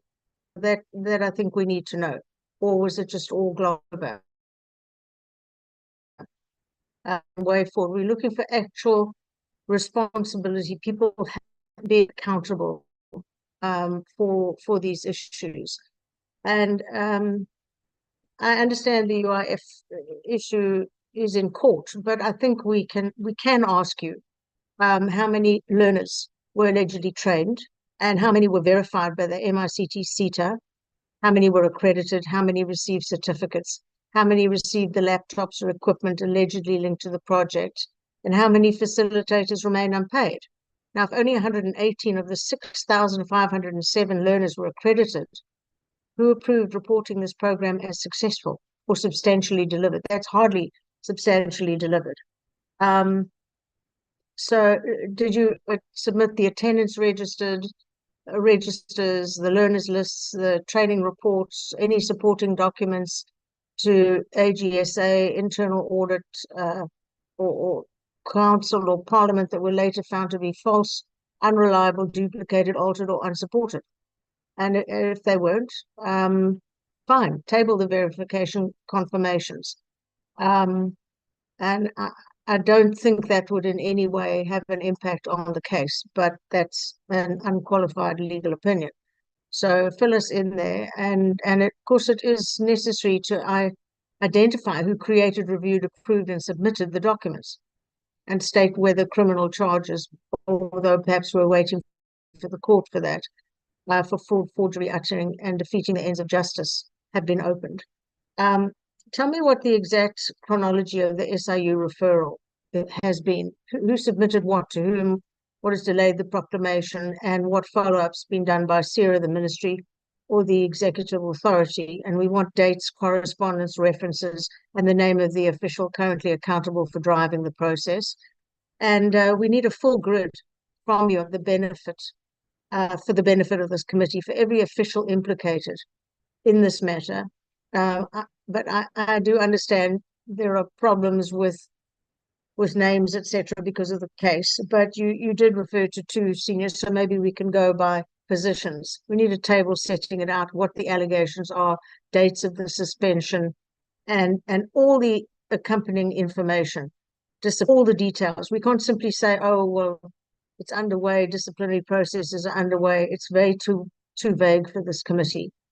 And if no personal liability steps have been taken against those officials who authorized or failed to prevent irregular expenditure, please tell us why not. Identify who made that decision and how much you have actually recovered. I did ask how much you'd recovered, but that's not claimed, pursued, placed in litigation, actually, physically, please answer your phone, into the, and then what's happening with state. Chair, she's breaking. Sorry, my apology. I think if she switch off the video, maybe, because she keep on breaking for some time now, Chair. Can do that. Let's see if that's better. Thank you for raising that. I did not know, obviously.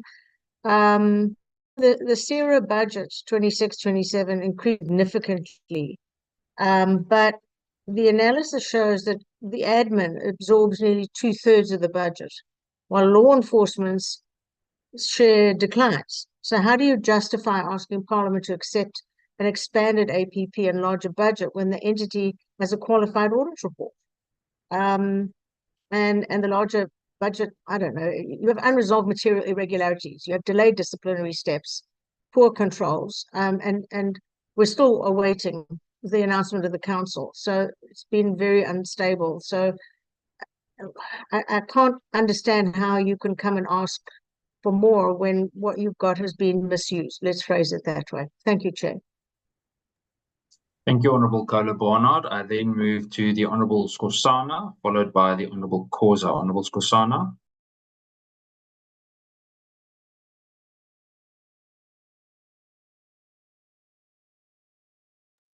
Honourable Skhosana. Do you hear me, Chair?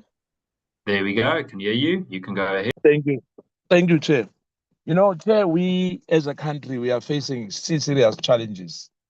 As far as the PMFA is concerned, today we are having a national commissioner who's suspended for PMFA.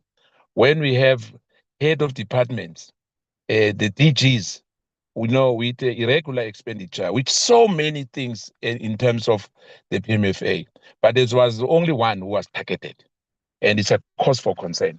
In this country, we have to be sure, make sure that we don't really play politics as well, and as far as accountability is concerned.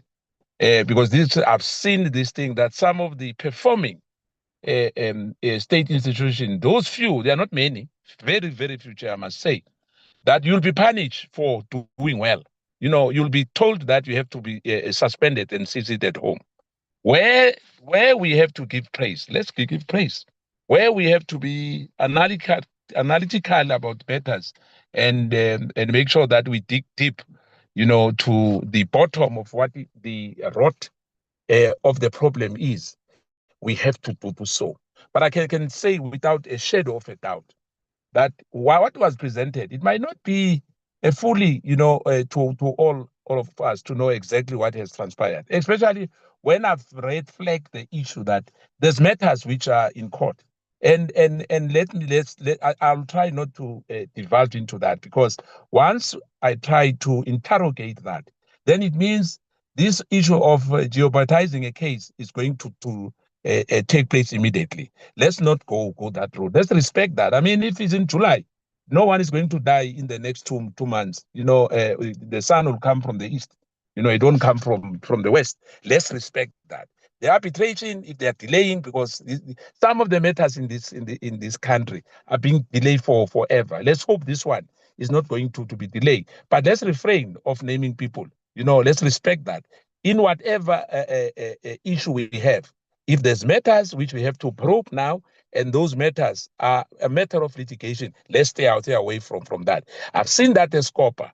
There were a lot of issues, and where sometimes we have found one thing as a core committee for that matter. So let's not prejudge anyone, but let's make sure that accountability is essence in everything we are doing as a committee. Hence, I was saying, Chair, when you look at the 64%, which is on the slides here, which I've seen, which for me is really impressive. I look at that, I said, in many institutions which are accounting to us as COPA, you know, for you to get an income increase of 64%, I'm not sure about the amount. What amount is that? But it's very rare, Chair. Let's be honest, it's very rare that you get any institution telling you that they've increased the income by 64%. And the issue of the AG has already apologized not long ago. It doesn't mean that AG is alpha and omega. Sometimes they get things wrong as well. And let's not all the time hide behind it and say, you know what, whatever is pronounced by AG is gospel truth. You know, we have to make sure that whatever is presented to us, if there's gaps, let's ask for additional information. But for us, because at Scopa, we sit with SIU and AG every day. But I can rest assured you, Shay, that we need to make sure that all this information which we are given, and if it's not enough, Shay, let's not do, I was saying to you personally, to say what General Mkhwanazi said to us before he went to the press conference must be avoided at all costs. This committee should make sure that at all times, whatever is presented to us, let's interrogate it well. And if we are not happy, let's give that person, whether you give him 21 days or 14 days, depending on the committee, if we agree that this information is not sufficient. But in matters of litigation, I just want to categorically be clear on that one. That let's stay away from that. But for us to say people should be suspended, I can tell you that we are saying that. And some people, I'm not talking about the PSIRA, in other matters, when you say people should be suspended, they refuse to suspend them. And some of the members are quiet about it. They don't even want to talk about that. They'll come up with a lot of excuses. So for me, in this matter of PSIRA, let's apply our mind properly and not be emotional about it. Thank you, Chair. Thank you, Honorable Sosana. Honorable Khoza. Thank you very much once again, Chair.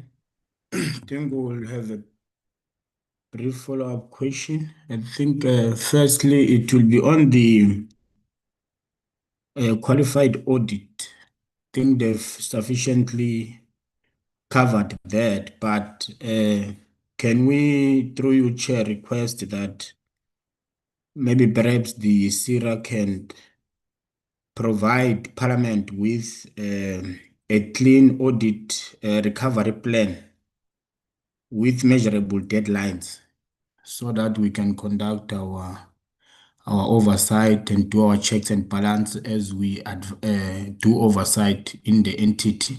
If perhaps they can submit to us what are their plans that they are putting in place in order to avoid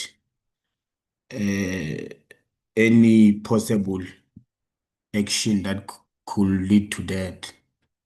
And secondly, Chair, thanks for the response, or perhaps think it was a response, but it was also providing information from the report, which was not explicitly detailing with regards to the PSIRA case on the KMS project.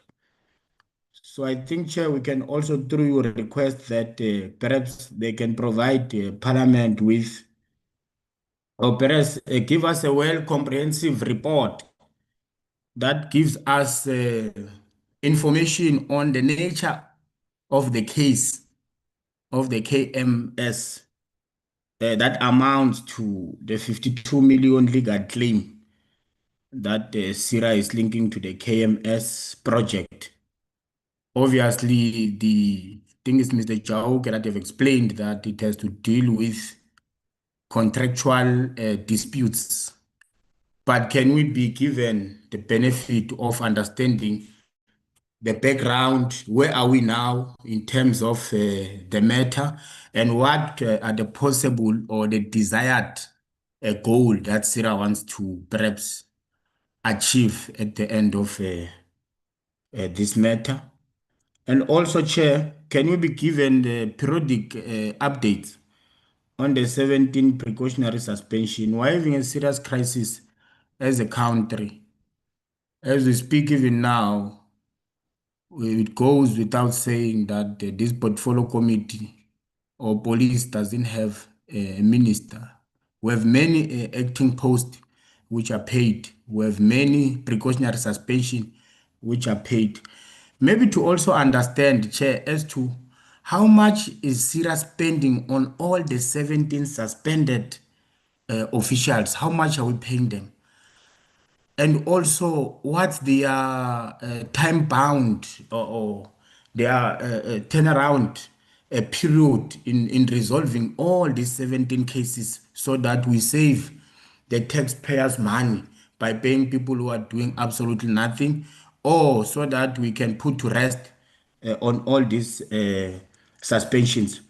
So if PSIRA can provide Parliament with a full breakdown of the contract of officials implicated, procurement process is followed, amounts already lost or recovered, and whether any criminal cases have been opened with the South African police or other law enforcement agencies in that regard. If maybe they can at the later stage give us a report. I understand that some of the cases, as they've stated here, that they are sub judice, of which we will respect that, but can we be given a report periodically on all those cases?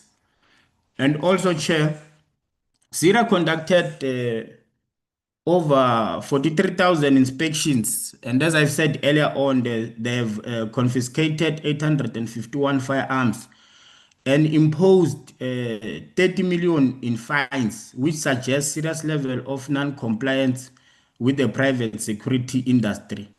Then my question will be, which companies were the major offenders, if maybe they can flag them out, and how many cases involve illegal firearms or organized crime activities, and what is PSIRA going to do to protect communities from private security companies that may pose threat to the public safety?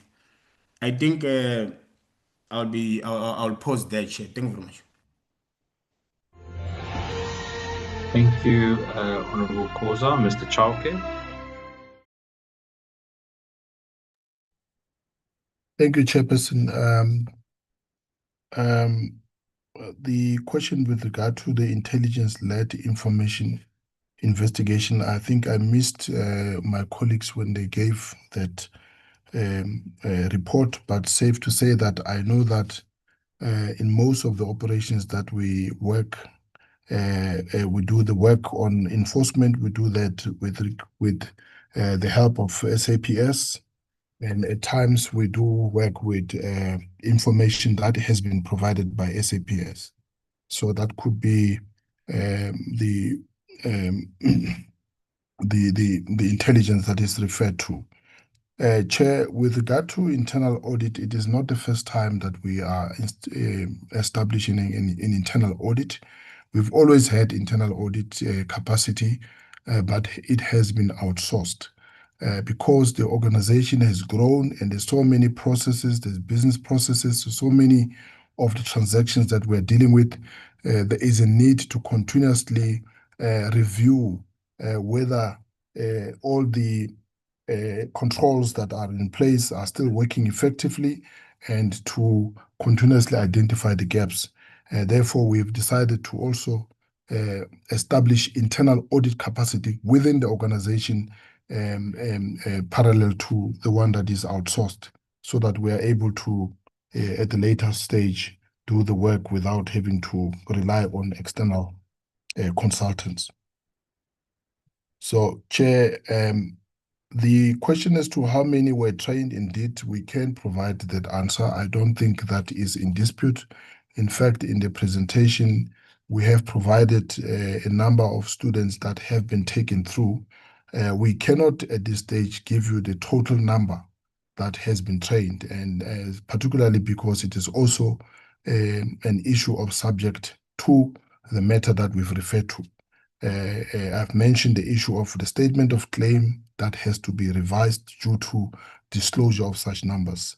But those numbers are once again will be disclosed at a later stage. I can confirm that we are not aware of any of the students that have been given laptops or tablets as part of the program, and that is something that is also part of the litigation that we are dealing with. With regard to the issue of your SIU chairperson, we can only report that which we know is public knowledge. We are aware that we have referred a matter to SIU.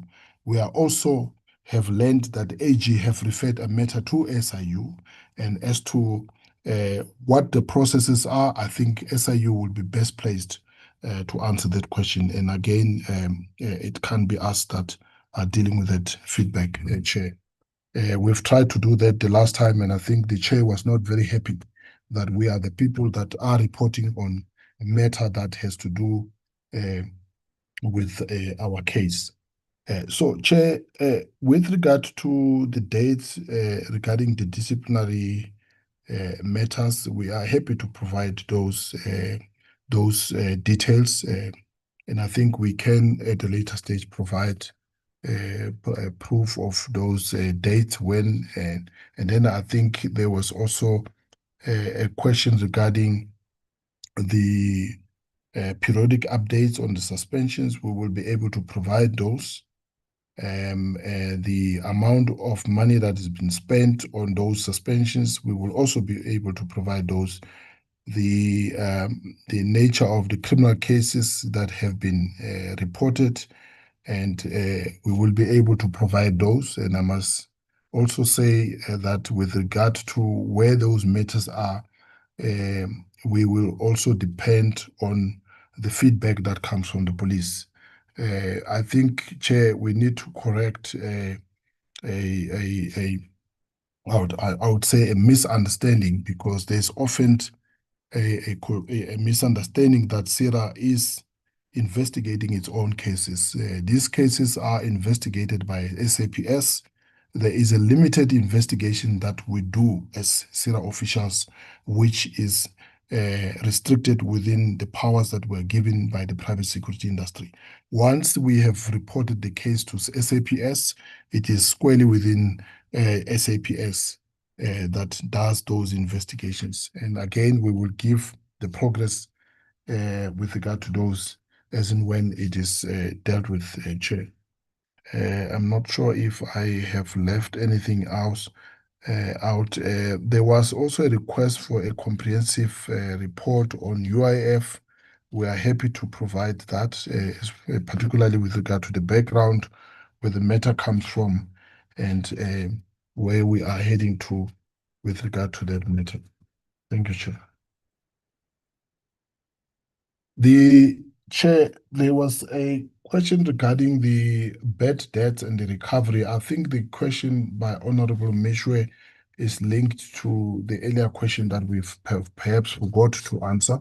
And the question was specifically, what are the criteria? What is the criteria that is used to do prepayments? The criteria to do prepayments is well legislated in the National Treasury regulations that are supported by the PFMA, and any of the payments that needs to be done prepaid or prepaid will be in accordance with those, and will also be in accordance with the contracts, contractual terms between those parties, and that would be the criteria, and that criteria is legislated for in terms of the law, so it is not something that is outside the law.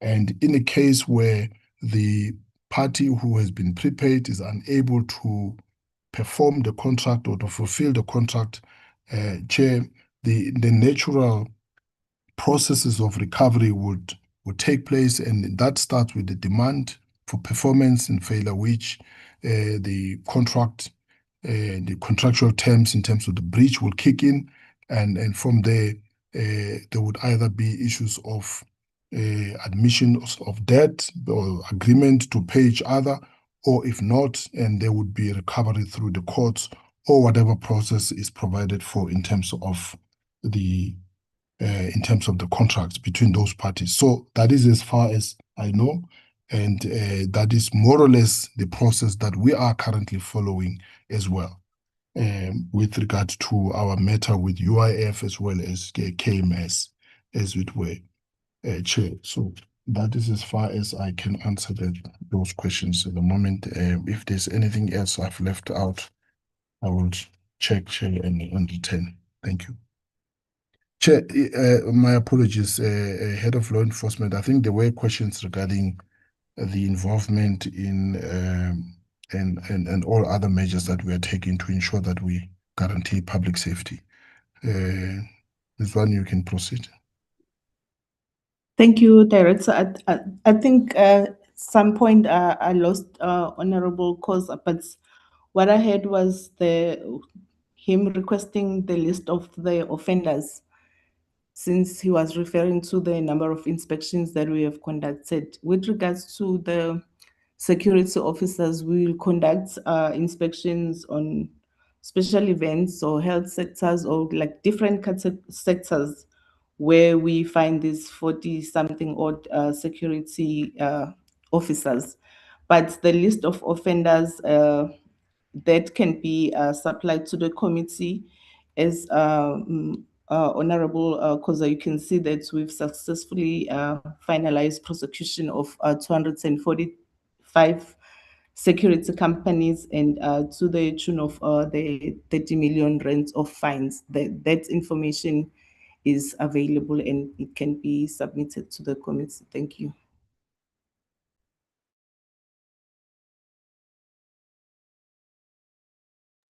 Thank you, Chairperson. Thank you, Mr. Chauke. Colleagues, I think we've gone through the large majority, if not all, of the questions.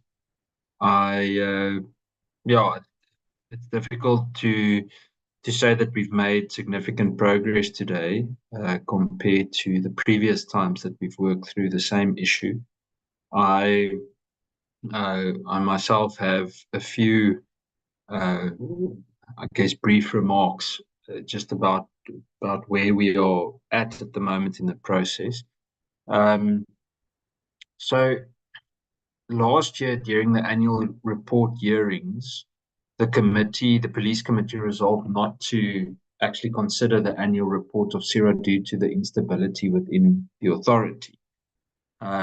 Regrettably, it's now 7 months later, and nothing has really changed compared to when we met back then.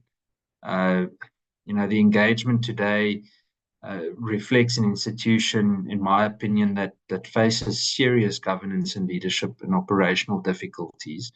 If we just consider, for example, the amount of suspensions at the moment and how long many of these suspensions have been ongoing, that in itself creates significant issues with regards to the governance structure.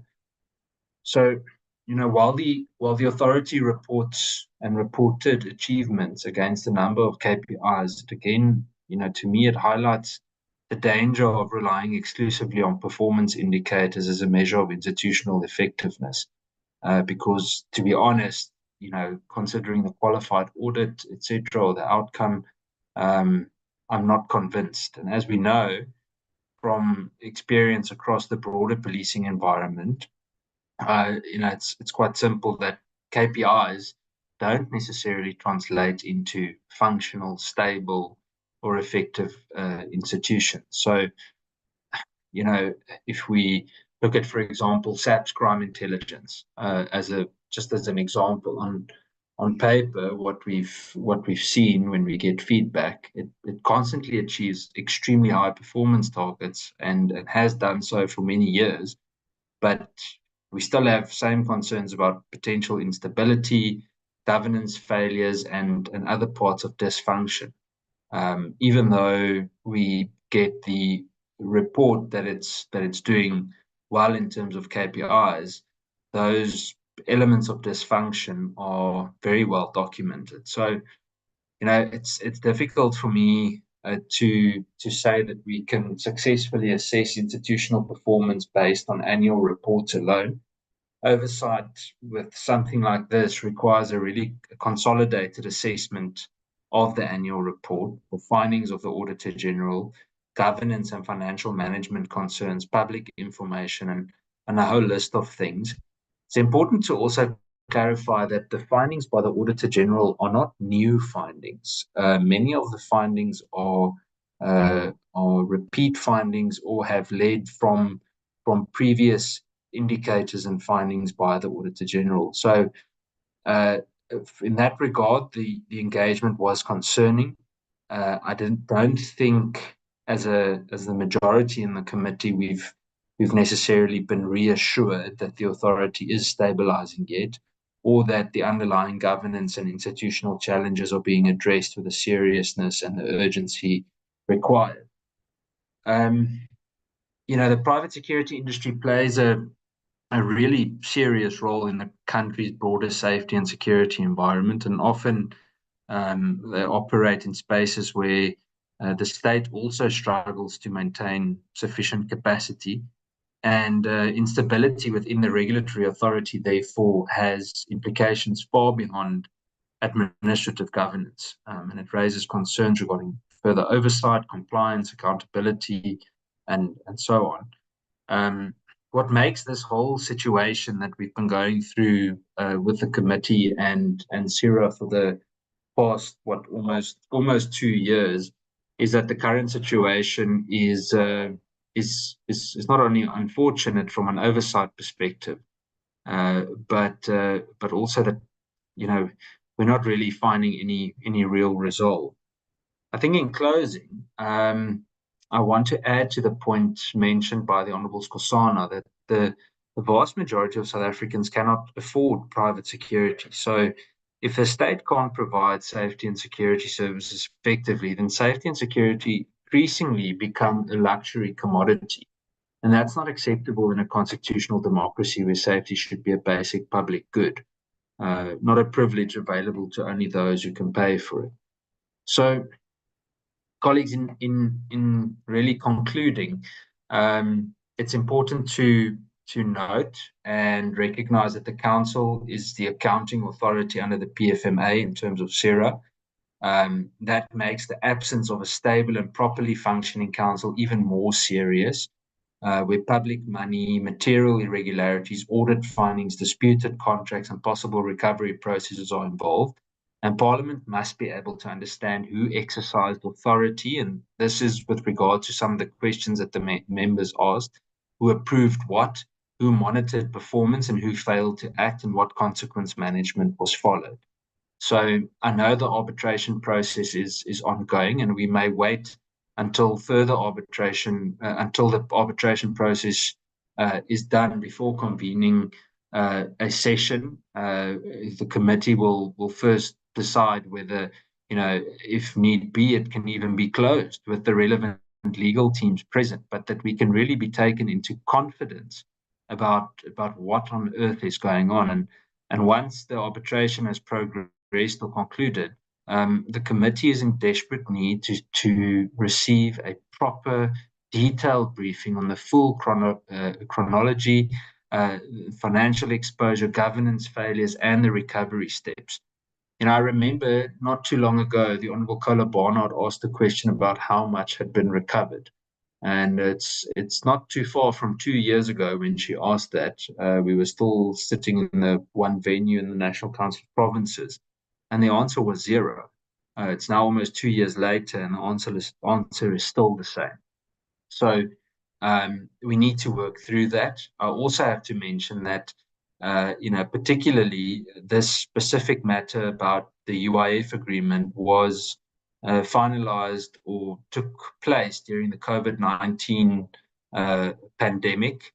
And we're aware of significant public systems abuse during that time. So, we expect PSIRA to provide clear written responses on the UIF agreement, the payments made, the services delivered, the number of learners actually trained and accredited, etc. And I must emphasize that verbal assurances alone will not be enough. So, lastly, today's engagement has not resolved some of the concerns that we've had, many of the concerns, in fact, most of them, and will unfortunately have to return once again. We'll now give adequate time for the arbitration process to complete itself and do what it needs to do, after which the committee will engage with the Minister's Office along with the management of the private security regulator for us to then see how we can take this process further. I hope the members are in agreement with everything, the way that we see it.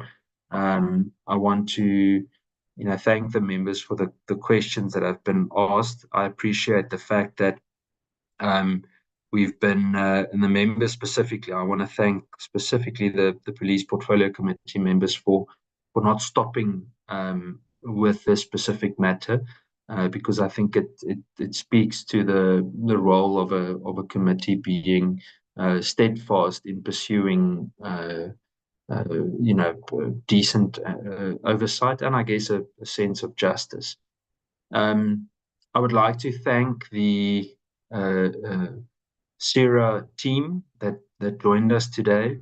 I saw earlier that Deputy Minister Matale joined us. DM, I wanted to give you an opportunity earlier for a few introductory remarks, but maybe I can give you an opportunity now for a few closing remarks before we close the meeting. Dear Matale, can you hear me? There we go. Yeah, I can, Chair. Good afternoon to you and to members.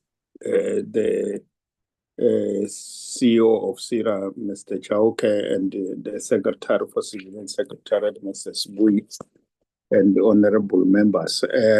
My apologies. We had a joint committee on intelligence on the APP of crime intelligence. And when we finished, we found that the meeting was in session, though I did indicate that I will join you later. I did hear some of the questions that and comments that members made, and the response by the leadership of PSIRA around those issues. I must indicate, Chair, that there is commitment on our side to, as the ministry and as PSIRA, to ensure that we stabilize the situation within PSIRA. We are equally concerned about the delays on the appointment of the council.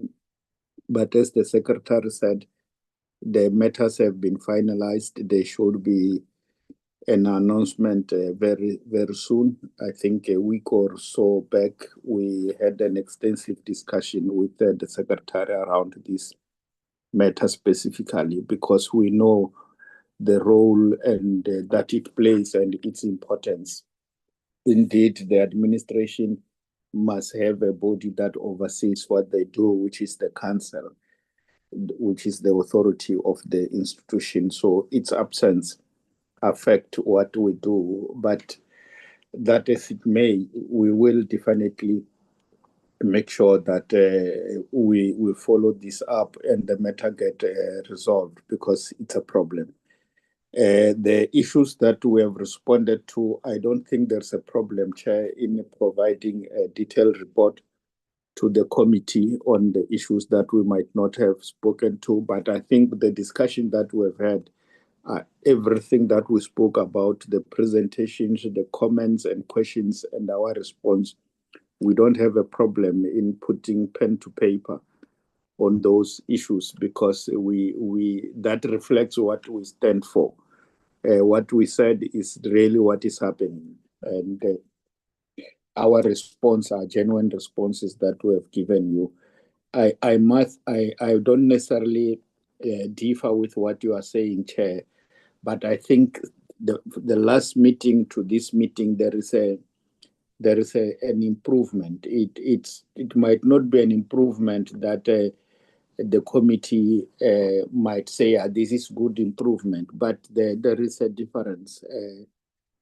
There are things that were not done then, which has been done now as we are appearing before you. But we want to assure you and members of the committee that we will not leave any stone unturned on these matters. We will follow up all the necessary matters, and where consequences must take place, it will happen without fear or favor. We also appreciate the work that PSIRA continue to do under the circumstances, and that let's continue to do what we can to contribute towards policing in the country from a private security perspective. But we appreciate, Chair, your engagement, your counsel, and members of the committee. Your comments and questions that you raise here helps us to be on our toes and to do our work better. You are part of the law fighters of this country from the vantage point of being lawmakers. So we understand what is your role, and we need to cooperate and be guided by yourselves from time to time. We appreciate this engagement from the side of the ministry. It's just a pity that today we were overstretched. As you know, the apology of the minister who is not around, and the deputy minister who has a bereavement. So we couldn't field appropriately today, but be assured that we are committed to appear before you and work with you, because we are a team. It's just that we are deployed at different levels, but our objective is the same, to ensure that there is a safety in the country. Thank you very much for the opportunity you have given me to say some few words at this stage, Chairperson. Much appreciated. Thank you so much, dear Matale. And I must say, on a positive note, dear Matale, I do agree that the presentation and what was presented today, there are significant additions and improvements in that. I think, our frustration lies more in the fact that we really want to find resolve with the UIF matter and some of the other issues that have been flagged previously. So thank you for your positive contribution. And thank you, Mr. Chalke, to you and the team for once again joining us. I look forward to again engaging, and I want to wish you luck on the arbitration process. I hope it bears fruit for PSIRA, for you and the team. And yeah, with that, colleagues, I want to thank everyone for the time today. The meeting is closed. Thank you, Chairperson. Thank you, honorable members and DM.